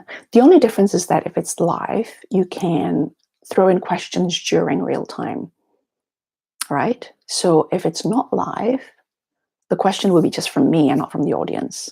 I think the main difference might be that, because during the interview, obviously I can't chat with you. So what could happen though, at the end of it, you can throw questions. So I might ask her as well. I think she'll be easy either way. Yeah. Face to face, if they're going to show some work. Yep. Okay. I don't know when that's going to happen yet. So maybe, I don't know, maybe in the next month or two, maybe. So now it's April, May, June. Definitely before June, I think. Mm, mm, yeah. Okay. So it's almost 2 hours. And let me just have a look. I think I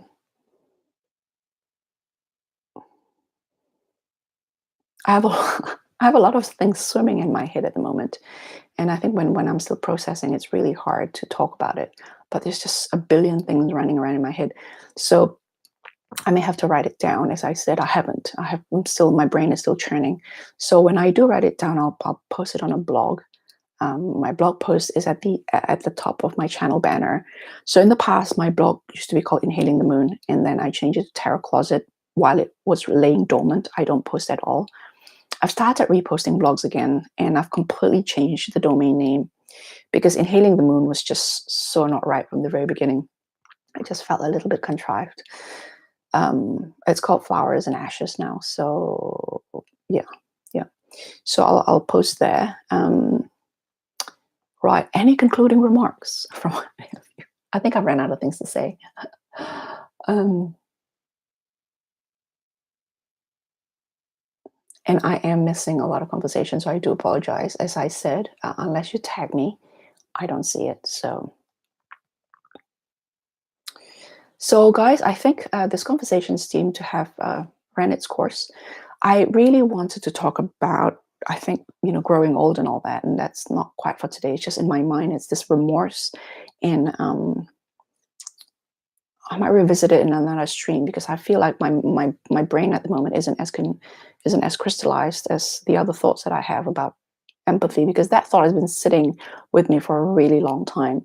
And this idea of insight, of self-awareness, of this gap between your own self and the reality, which is necessary. That gap, I think that gap is necessary for adjustments, in terms of not feeling I think to move forward, we need to be optimistic, and to be optimistic, I think we need to overestimate. But when that gap is so far, it can be quite misleading, not only to the self but to others, and therefore, I suppose it's a little dangerous. I suppose I'm thinking, and so then my question is, how do you increase the level of insight, and whether increasing level of self-awareness should be part of a spiritual practice?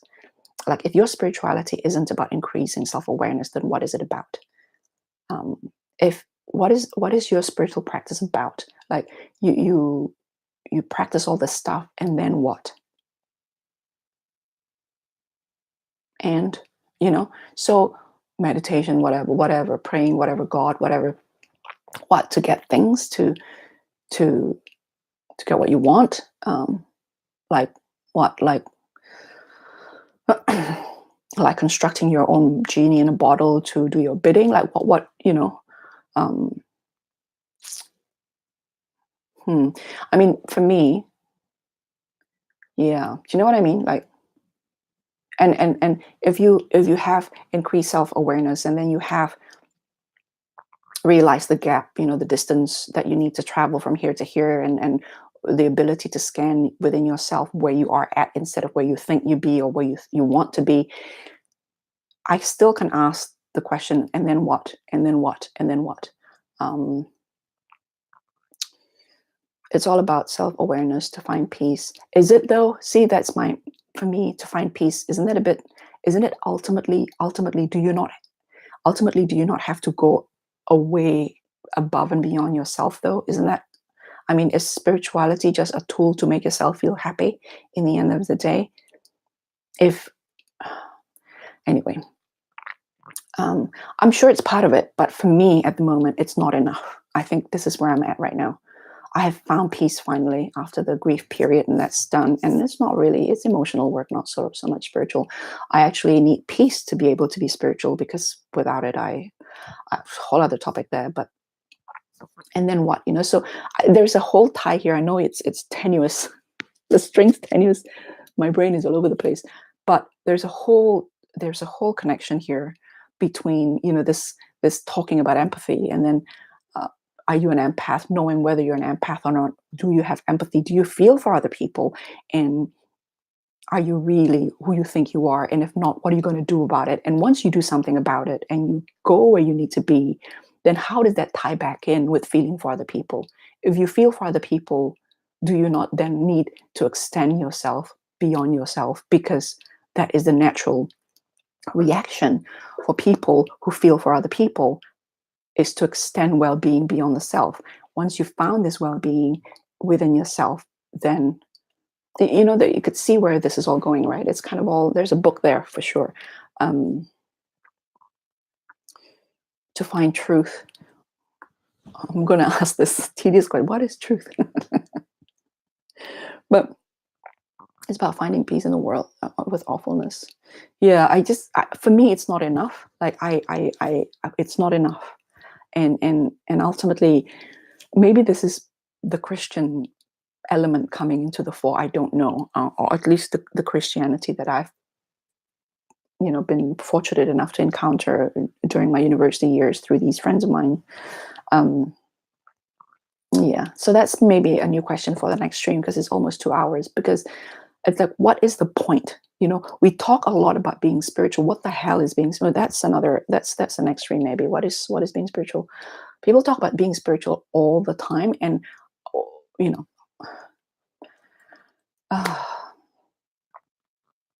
it feels like it's what people do, and I'm just quite confused about that, because it's not what people do, is it? Being spiritual isn't, well, the fact that I use the word being, yeah, I just think that it's more than just being. It's more than just achieving something for yourself, and I'm just wondering how how does it look like in practice? Or you do these things, are you spiritual in that manner? Or you do these things and therefore you put yourself in a place where you are a certain way, and therefore what?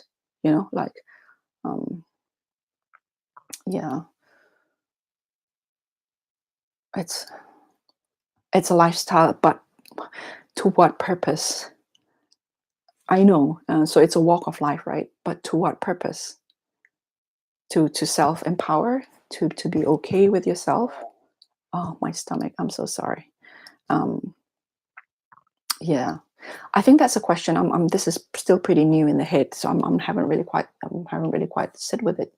It's still kind of new in the head I've asked this question a couple of years ago. I think, like, what now? I'm kind of this sort of and I showed in that video, I showed a book called Compassionate Justice, which is kind of obviously close to my heart because it's a combined spirituality and criminal justice, and thinking, like, what do we do now? What do we do now? Um, to commune with the divine, and then what? To grow, to learn, and then what? To endure the school called Earth, and then what? Bennabelle, oh my God, you're coming to us at the end. I don't consider myself spiritual, religious yet. Religious, yes, but hey, isn't that interesting, Bennabelle? How fascinating. I consider myself the opposite. I don't consider myself religious, but I consider myself spiritual. I just don't know what it means. I just don't know what it means. Lady Bird. I'm so glad to see you here, Bennabelle. Have you been lurking all this time? I think this stream is a little bit too rambly to leave up. It'll be such a boring stream to rewatch. I don't know if I may leave it up. Just remember, the chat section is public, okay? And I may leave this up. I may not. I don't know, because I think if it's really boring and tedious, there's no point to leave it up, because people just you don't consider yourself spiritual, religious, but I'm not spiritual. Would you care to explain a bit more, Belle? Because how does that mean? Because I often hear people say, I'm not religious, but I'm spiritual. I've never heard anyone say I'm not spiritual, but I'm religious. Purpose, maybe. Woodland Hag said purpose, maybe because it's organic, feels natural, the true self be heard. I still ask the question, and then what, all that, and then so what, oh, it's lunchtime over there, of course. Then we croak like Ralph and Alice, my friend pet frogs. Claire. My question is, Christians believe in hell after death? Thoughts? Chalk ask. I can't speak for all Christians. I don't know. And I don't even know, am I a Christian? I have no idea. I honestly don't know. I've stopped labeling myself, because once I label myself, I limit myself. So I stopped, and I just want to be able to be free to explore whatever I feel drawn to exploring. The answer is I don't know, Chalk. I'm sorry. Hey, Ruby Rose. For a person to feel like they can live with themselves instead of loathe themselves. Great. And then what? Megs. So that's kind of self-healing. And then? Is that it? Then we do it again and again in different costumes. Ooh. It's just like Air Mali Bracken. Hey. I think sometimes I'm tortured by my own. I wake up at 3 o'clock in the morning thinking about these things. Could you believe it? I so need a life.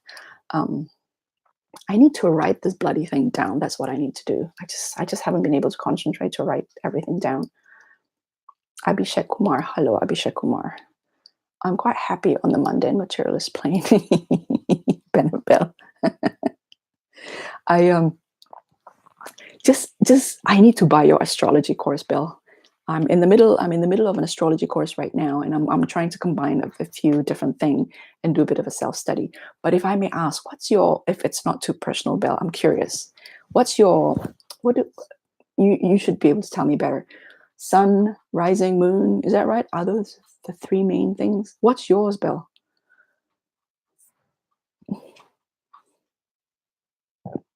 Theo said, I'm a self-confessed materialist. I work on myself from all angles, including spirituality, to experience the best this world has to offer for myself and my loved ones.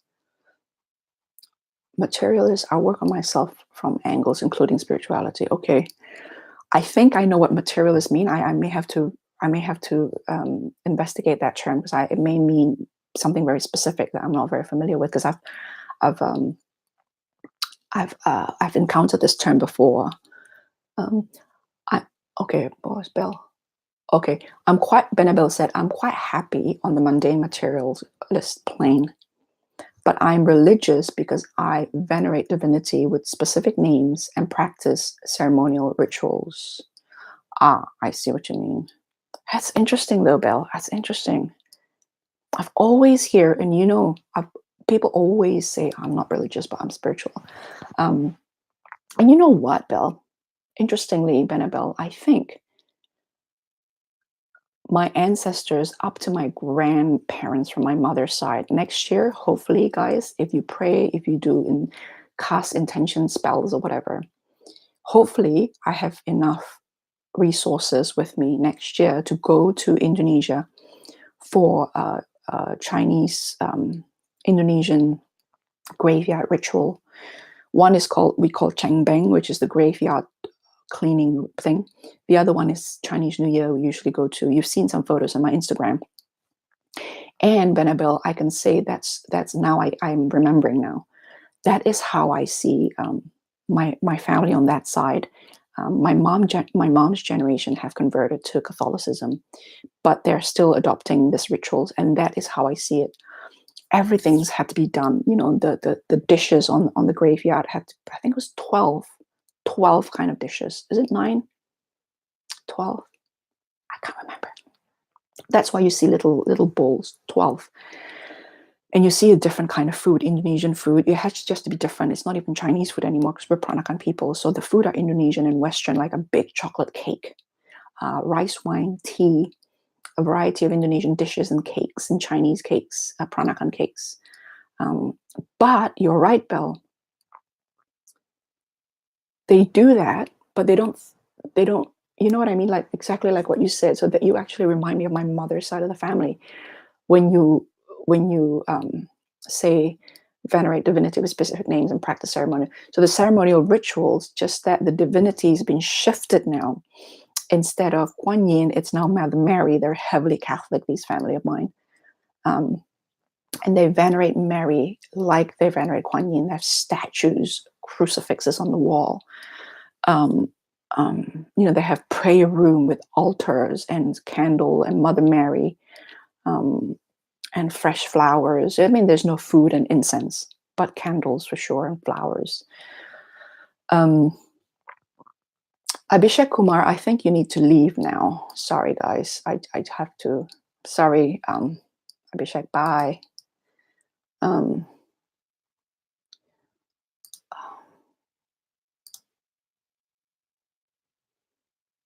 do I get rid of this guy?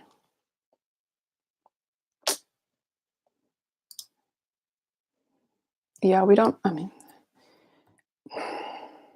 we're talking about spirituality, and you're commenting on my age. It's a bit rude. Even if you say I'm young. Sorry, Abhishek Kumar. Sorry, I don't want to have that conversation here.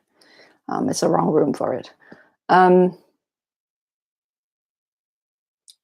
Aquarius. Autocorrect is not an astrologer, apparently. Libra, Leo, and Aquarius. Aquarium. Libra and Aquarius. Oh, interesting. I have a sister who's Libra. My brother's Aquarius. I have no one in Leo. Leo, okay. I used to go out with a Leo.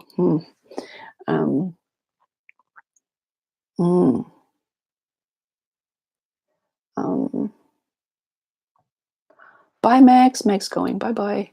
Jingming. Yes. Yes, Benabel. Jingming. Yeah. Do you still do that, Benabel? Can I ask? Do you guys in the US, I mean, because you're relatively like second, third generation Taiwanese, right? Like in my side, my mom is third generation. So from my mother's side, I'm fourth generation. And so this ritual is still there. from my father's side, I'm 10th generation, so that ritual is gone. They're heavily Protestant on my father's side. On my mother's side, my mom is the first generation Catholic, so the rituals are still being played out.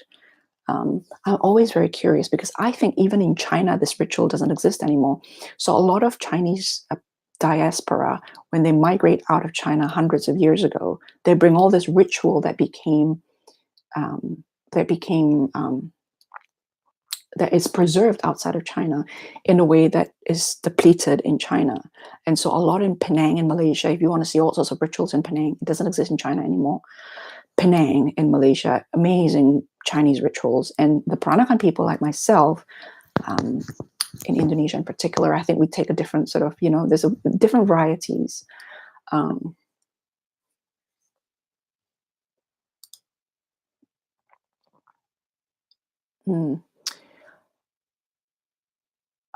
Yeah. No. Go. No, sorry, Benabel. I mean, don't mind me. Yes, Qingming was a week ago, Benabel. Yes, I took a photo and posted on Instagram. That was Qingming, and that was with the big mansion and this flash Rolls Royce that my family is sending off to granddad and grandma. There's this paper Rolls Royce and paper mansion and a paper Gucci bag. It's a Gucci bag. They're burning it to send to heaven. And some money, of course. Some money, of course.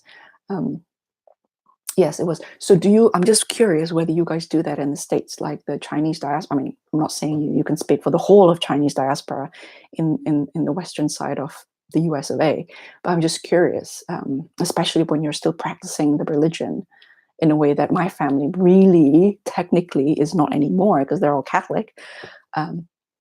Yes, they do that. Personally, I find it ridiculous, but yeah, that's a thing. Okay. It's interesting, eh? Like this paper Gucci bag. The last time I was there, it wasn't that obnoxious. So things are ramping up because the last time I was there was no such thing. They send paper money, hell money, they call it. But when I saw the Gucci bag, I was like, oh, okay. Benabel said, we as a family don't do that, but we burn gold and silver joss paper. Okay, we do that. We do silver and gold, and we fold it like a little cake. I'll try and demonstrate. So hopefully next year I'll do a film or something. I don't know how this is going to work. Can I do live streaming from Jakarta? I have no idea how Wi-Fi or what kind of data I need to have to live stream from the location. I probably couldn't. I probably won't be able to. But folding the paper, so you roll it up and then you flip the end to imitate the gold and silver. What do you call the thing? The old Chinese money that looks like a boat. We send that, and then we send paper notes with prints on it saying hell money, and then the king of hell in front of it. On the face there. We burn that by the loads. And of course, you have the joss sticks. You have 4 for people who passed, 3 for divinity, I think. So 4, and you kind of have to kowtow 4 times. You have to do this 4 times, and then put your head down to the floor 4 times, the whole shebang. And then at the end of it, you have, I suppose, is what is an I Ching Devon thing would have done, coins. 2 coins, and then you would shake it and throw it on the floor to see if granddad and grandma is finished eating. And then it either goes like that, like that, like that, or like that. I can't remember this, and that. And if it goes one way or the other, they're finished. If it goes the other way, they're not finished. And you just sit there until they're finished eating, until the coin says grandma and granddad's finished eating now. And an uncle, actually. There's another auntie and another uncle in the graveyard, but because for some reason, because they're Catholic, they're not being offered. The other uncle is supposed to be Catholic, but somehow his wife made offering to him as well, which I thought was a little bit, I don't know. Yeah, and then so when the coin says, yep, I'm done eating now, then we wrap up and we go home.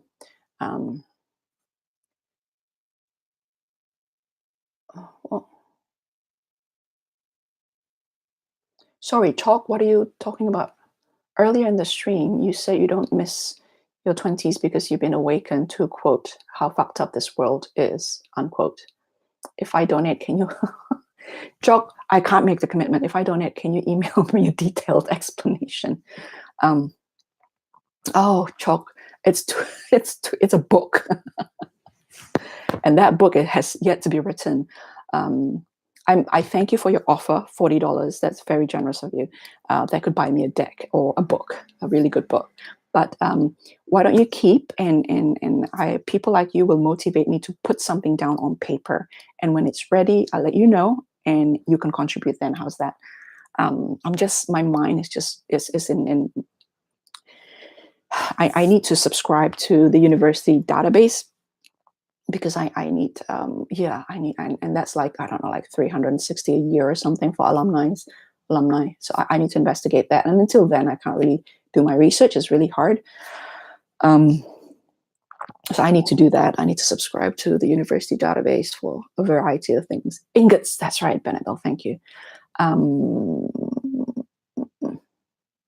Hell money, yep. We use the red moon blocks for that. Oh, you mean you burn blocks instead of paper? See, because the way we do it is like how.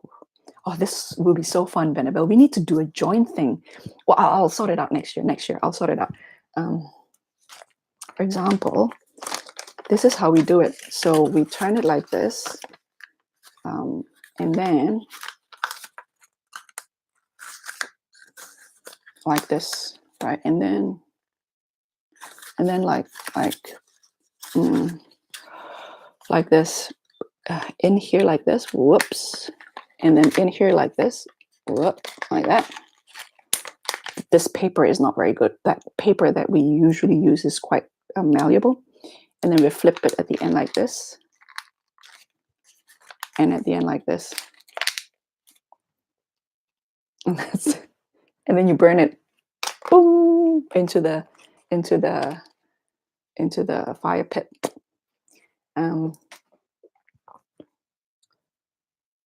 So there's the Javanese part of it, would be afterwards, to cleanse yourself. You have water with 7 flowers, which I can't find here, and usually there's roses, jasmine,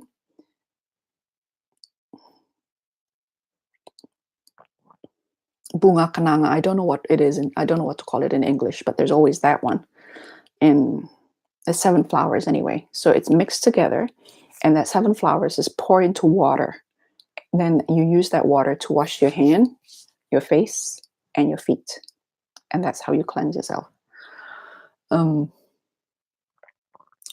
Cast moon block to see if moon block, whether they're done eating. I have to Google. I'm sorry, but I have to Google. You guys will just have to put up with me Googling moon block. That's interesting. Yeah. So for us, it's coins. So we just whatever coin, just any coin will do. If it's, I think yes, no, I think yes, no, yes, I don't know.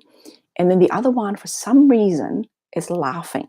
So if you ask them a question and they laugh at you, so as my auntie used to say, they laugh at you. So let me see, what is it called? Moon block. Oh, so much for ending the stream. I was going to end the stream like 15 minutes ago.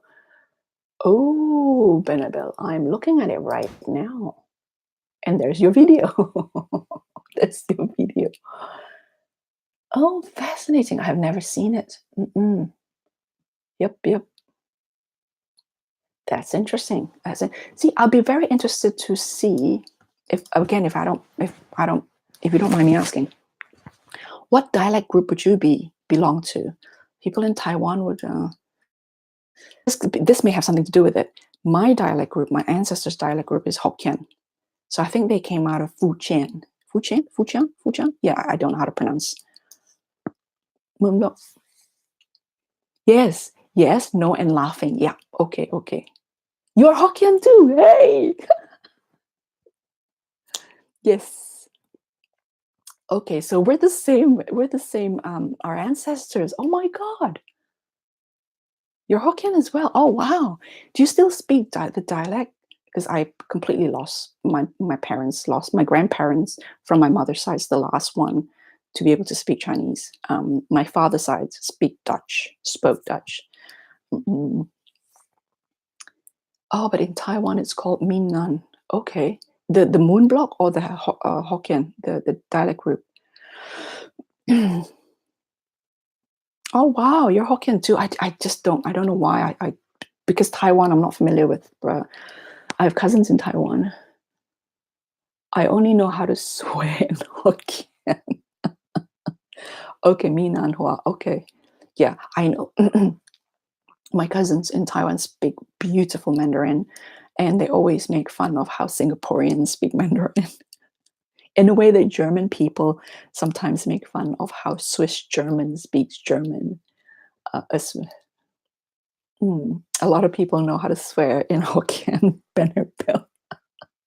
I didn't, well, no, I should learn, but in Singapore, people swear in Hokkien all the time. Apparently, it's very satisfying to swear in Hokkien because of the way the language is formed in your mouth.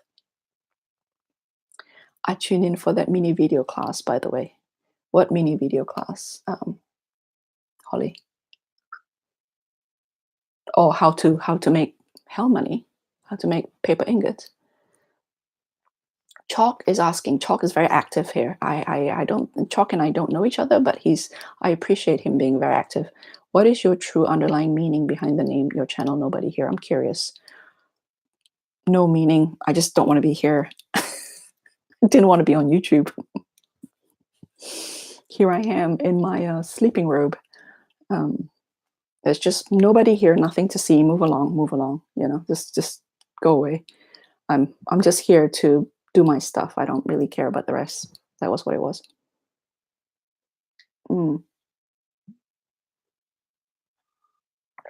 Hey, B. Oh, to swear.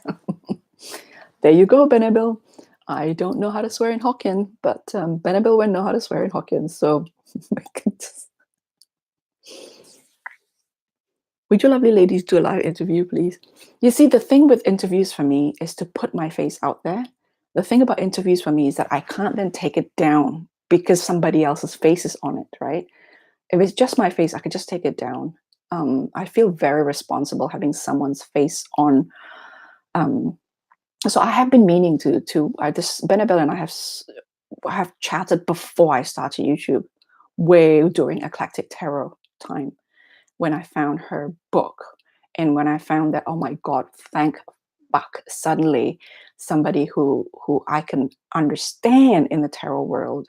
I'm not saying I couldn't understand people in the tarot world, but I was having a really hard time trying to get into the tarot world and feeling like I just don't belong there.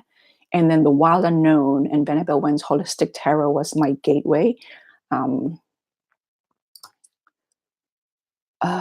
When you put up your hood, you look like a monk.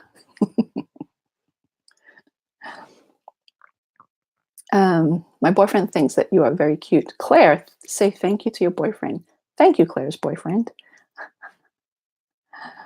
Oh, I didn't know that. What did you not know, Benabel? That your book is my gateway. Yeah, so I mean, I've got to admit, Belle, that I've kind of, the way I read have kind of moved a lot since. I'm not saying moved further or more, whatever, just moved away. Moved away from, you know, essentially your approach is very esoteric, it's very Rider-Waite-Smith. You probably noticed by now I've moved away from Rider. I mean, I'm still playing with Rider-Waite-Smith. You know, I'm discovering Carol Hirsch's deck, and I'm like, now I get it. You know, before I was like, what's that about? I don't get it. So I'm sort of, you know, it's kind of like full circle now, which is kind of appropriate because I'm kind of ready to move beyond tarot. I was ready to move beyond tarot 2 years ago, but whatever.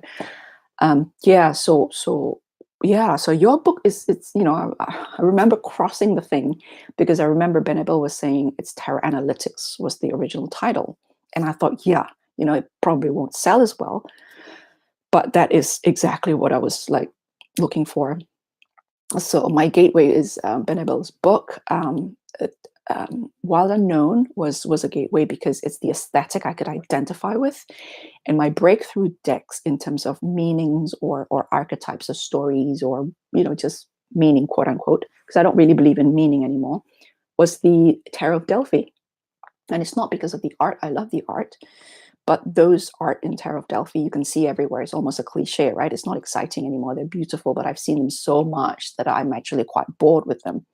But the way J.D. Hidder, what's her name? Sorry, Hinkle. The way she put the stories of the paintings together with the archetype was like, I can understand. I get it now. That kind of click. So those are very, very Tarot of Delphi, Wild Unknown, Benabel's book, and of course the Urban Tarot is a very, very, very, very emotional deck for me. Those were my sort of. But I'm kind of really fascinated by more the Enrique Enriquez's approach and Camelia Elias's approach right now. Really fascinated by that now. But I didn't read the whole thing. It's mammoth, right? So for me, your books was a reference book. It was like a reference book for a long time. Yeah, and then I've sort of moved away from that approach now, and I'm just I don't know what I'm doing right now, to be honest. I don't know. But I'm typing to absorb the knowledge of osmosis. Not working. It's not working there, so I'll have to actually crack in. Are you talking about Benabel's book?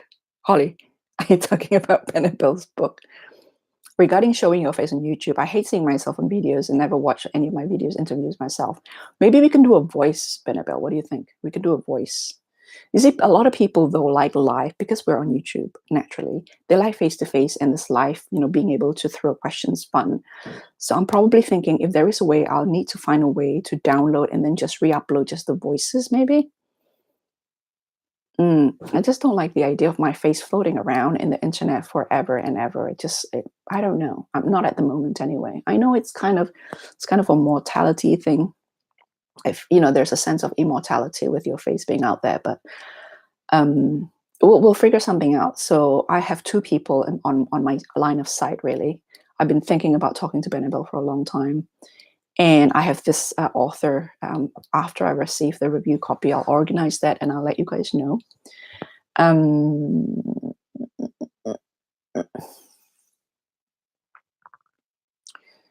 Yeah, the podcast. Yeah, I actually was going into doing podcasts. If you recall, I had SoundCloud. Chalk, I won't be able to entertain that question right now. I'm sorry. That's a huge question. I hope you understand. How fucked up the world is. That's like a whole philosophy right there. So I'm not going to be able to answer you right now. I'll try, okay? So I will, as I said, if I do manage to answer that question, you'll be the first to hear about it. And you can donate then. I do one for someone's channel and never watched it after because I don't like seeing myself in video. I also never rewatch any of my own talking head videos after they go up. That's very admirable.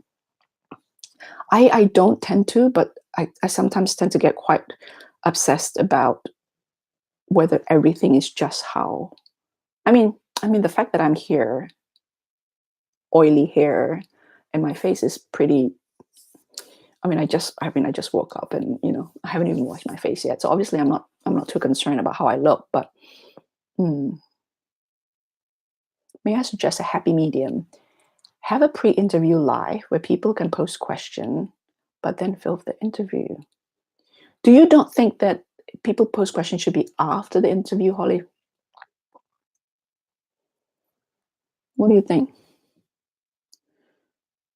Shouldn't it be like after the interview rather than pre? What do you think, Holly? Because pre, don't you want to like hear before you ask questions about stuff, first? Oh, I know I may be overthinking this, but I'm just not comfortable with my face out there. I want to have the option of being able to take it down. And if I'm interviewing someone, it's unfair on the other person if I take it down naturally, right? So I'll make myself available for you, fellow Hokkien. Apparently, I'm not. Oh my God, I am so excited. For some reason, I just think that you're a different dialect group. I don't know why. I guess because a lot of the stuff that you shared was like, oh, that's I've never seen it, like the moon and everything. But as I said, right, our diaspora split so long ago, right? I mean, my ancestors came 200 years ago out of Fujian to Southeast Asia, and yours came out of Taiwan through Taiwan to the US of A. So the branch of the diaspora is quite different. Um, so Benebelwen and I obviously, well, when I say obviously, if you've seen my face and you've seen her face, obviously you could see that we share common ancestry. Um, but my branch of the people go this way, and her branch of the diaspora went that way. And it's interesting how we then each end up with very different cultural markers at the end of it all. Um, Chalk is very persistent with his or her question here. Earlier, you mentioned how fucked up the world is. Can you provide an illustration or a series of words to best explain that statement? I can't. Chalk. It's too long. It's too long. It's just that the world is bad. The world isn't bad, but it's just that we are constantly fighting, it seems, the natural order of things that isn't always for the good of all. That's it. That the state of good and just and righteousness, or whatever, righteousness doesn't sound right, that the state of good is a state that is constantly having to be fought for non-stop. How's that? I'm not saying the world can't be good, but that state of good is constantly having to be fought for every second of your existence, and you cannot rest. As soon as you let go and rest, it falls back down, a little bit like your muscles, a little bit like youth, a little bit like your stamina. You have to go to the gym twice a week, which I don't do, which is why I'm unfit. That is the natural order of the world. It doesn't just be nice. It's not just because you want it to be, and you cannot just sit back. Does that explain things? Chalk. Now I need to go to the bathroom. I'm sorry. Mods, please entertain yourself. I need to go.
The man is up.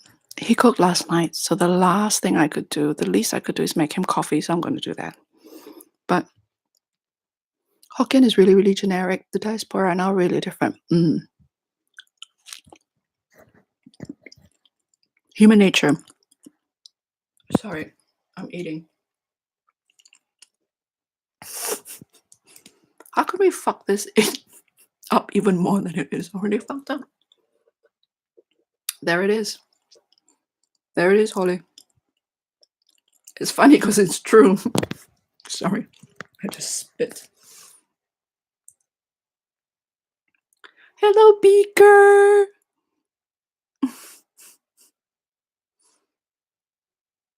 Even nature in all her beauty wants to devour us if we don't stay vigilant. This is what I mean. The state of good is in vigilance. That's what I mean.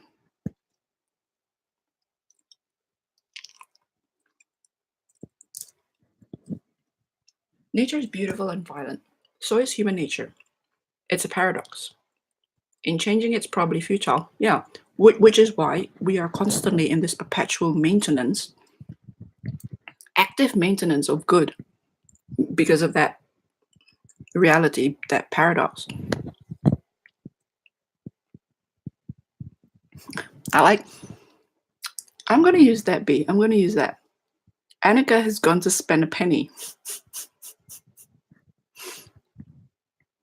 Yeah, I'll just make the coffee for the man so he's happy. Today's Palm Sunday, everybody. For those of you who grew up Catholic, you know what it is. I usually go to the Anglican church, the one that's close by, the cathedral. I look like wearing the robe of the Dalai Lama. Anyway, and there's a donkey usually there, and the kids really love it. It's about 10 o'clock, which is for children. It's really quite sweet, and really, I like to see the donkey. So I guess I go there not to meet Jesus, but to meet the donkey. But my mother's church, which is a Roman Catholic church, is currently up for strengthening. And so the community is a bit scattered, and I feel very sorry for my mom because she's lost that community as people split all over the city because the cathedral isn't available. Bye, Caroline. Bye-bye.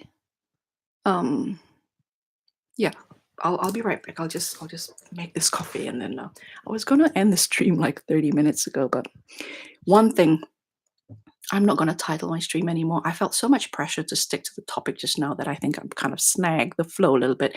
And again, please remember, guys, this is public. Anyone can see this, so when you type stuff up, please bear that in mind. And although sometimes I take my stream down, sometimes I'll make them public too. So it depends on how my mood and what I feel. So just remember that. I'll be right back. Hold on.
Well, the sun is up, people. I'm so sorry. Let me just open the...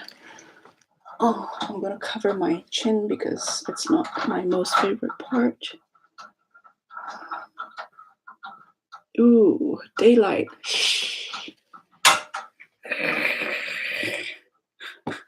Hold on a second.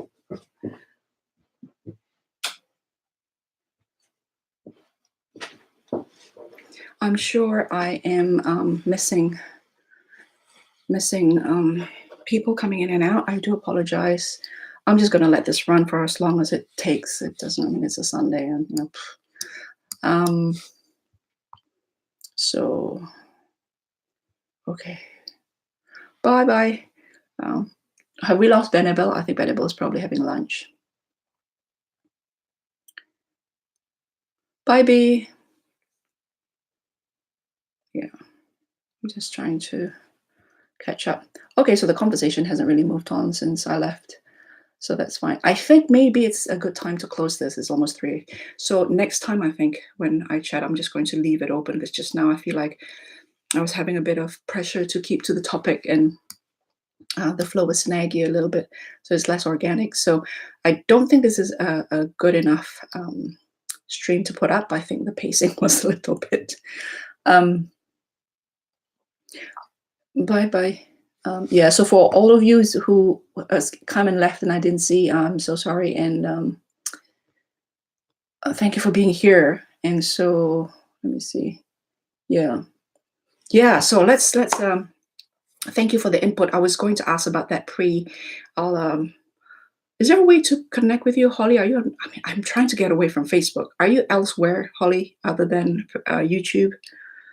That, or anybody else who have any ideas, post on the Nobody Here Facebook, maybe. If the the question whether it's pre or post interview, I'm thinking maybe post. You think? So we record the interview first, and then the questions can be... Yeah, I don't know. Anyway, any suggestions welcome. So feel free to post on the Facebook group in terms of how you want to see that happen. So I have in my mind, I have Bell's one. There's another author that I'm quite keen, a big fan of. And then I'm really trying to move away from tarot into other things.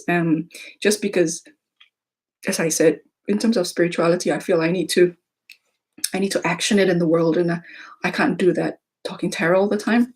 So yeah. So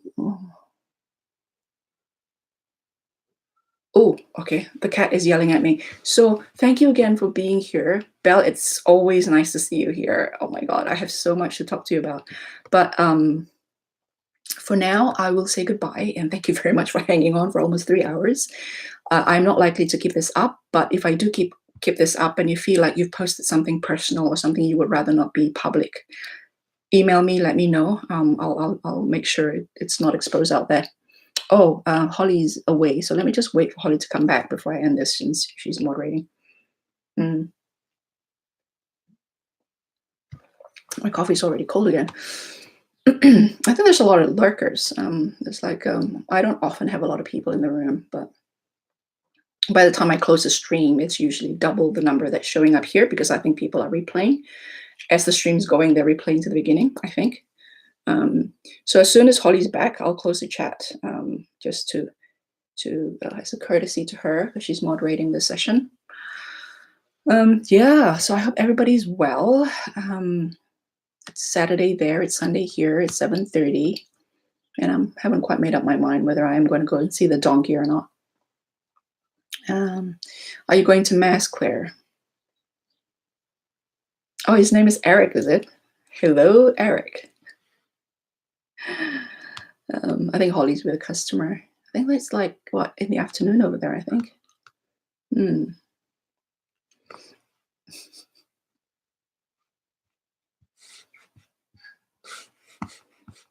Actually, I think I'm just going to end this here. I'll just say my parting.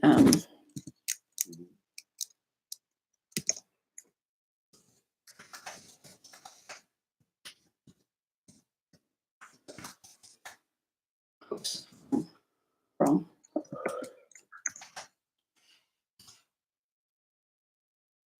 Bye, Redundancy. Talk again soon. I'm sure. I enjoy this. There's a lot of what you guys, usually when you say things, I know I kind of talk. I usually make me think. It actually helped me further along with my thinking. So I think Elron was in the room and then he left and he came back. I'm sorry if I missed any of you. It's because I don't see you. So I will see you in the next stream. So I'm just going to say Holly's stepping away for a minute, but let me just say thank you here.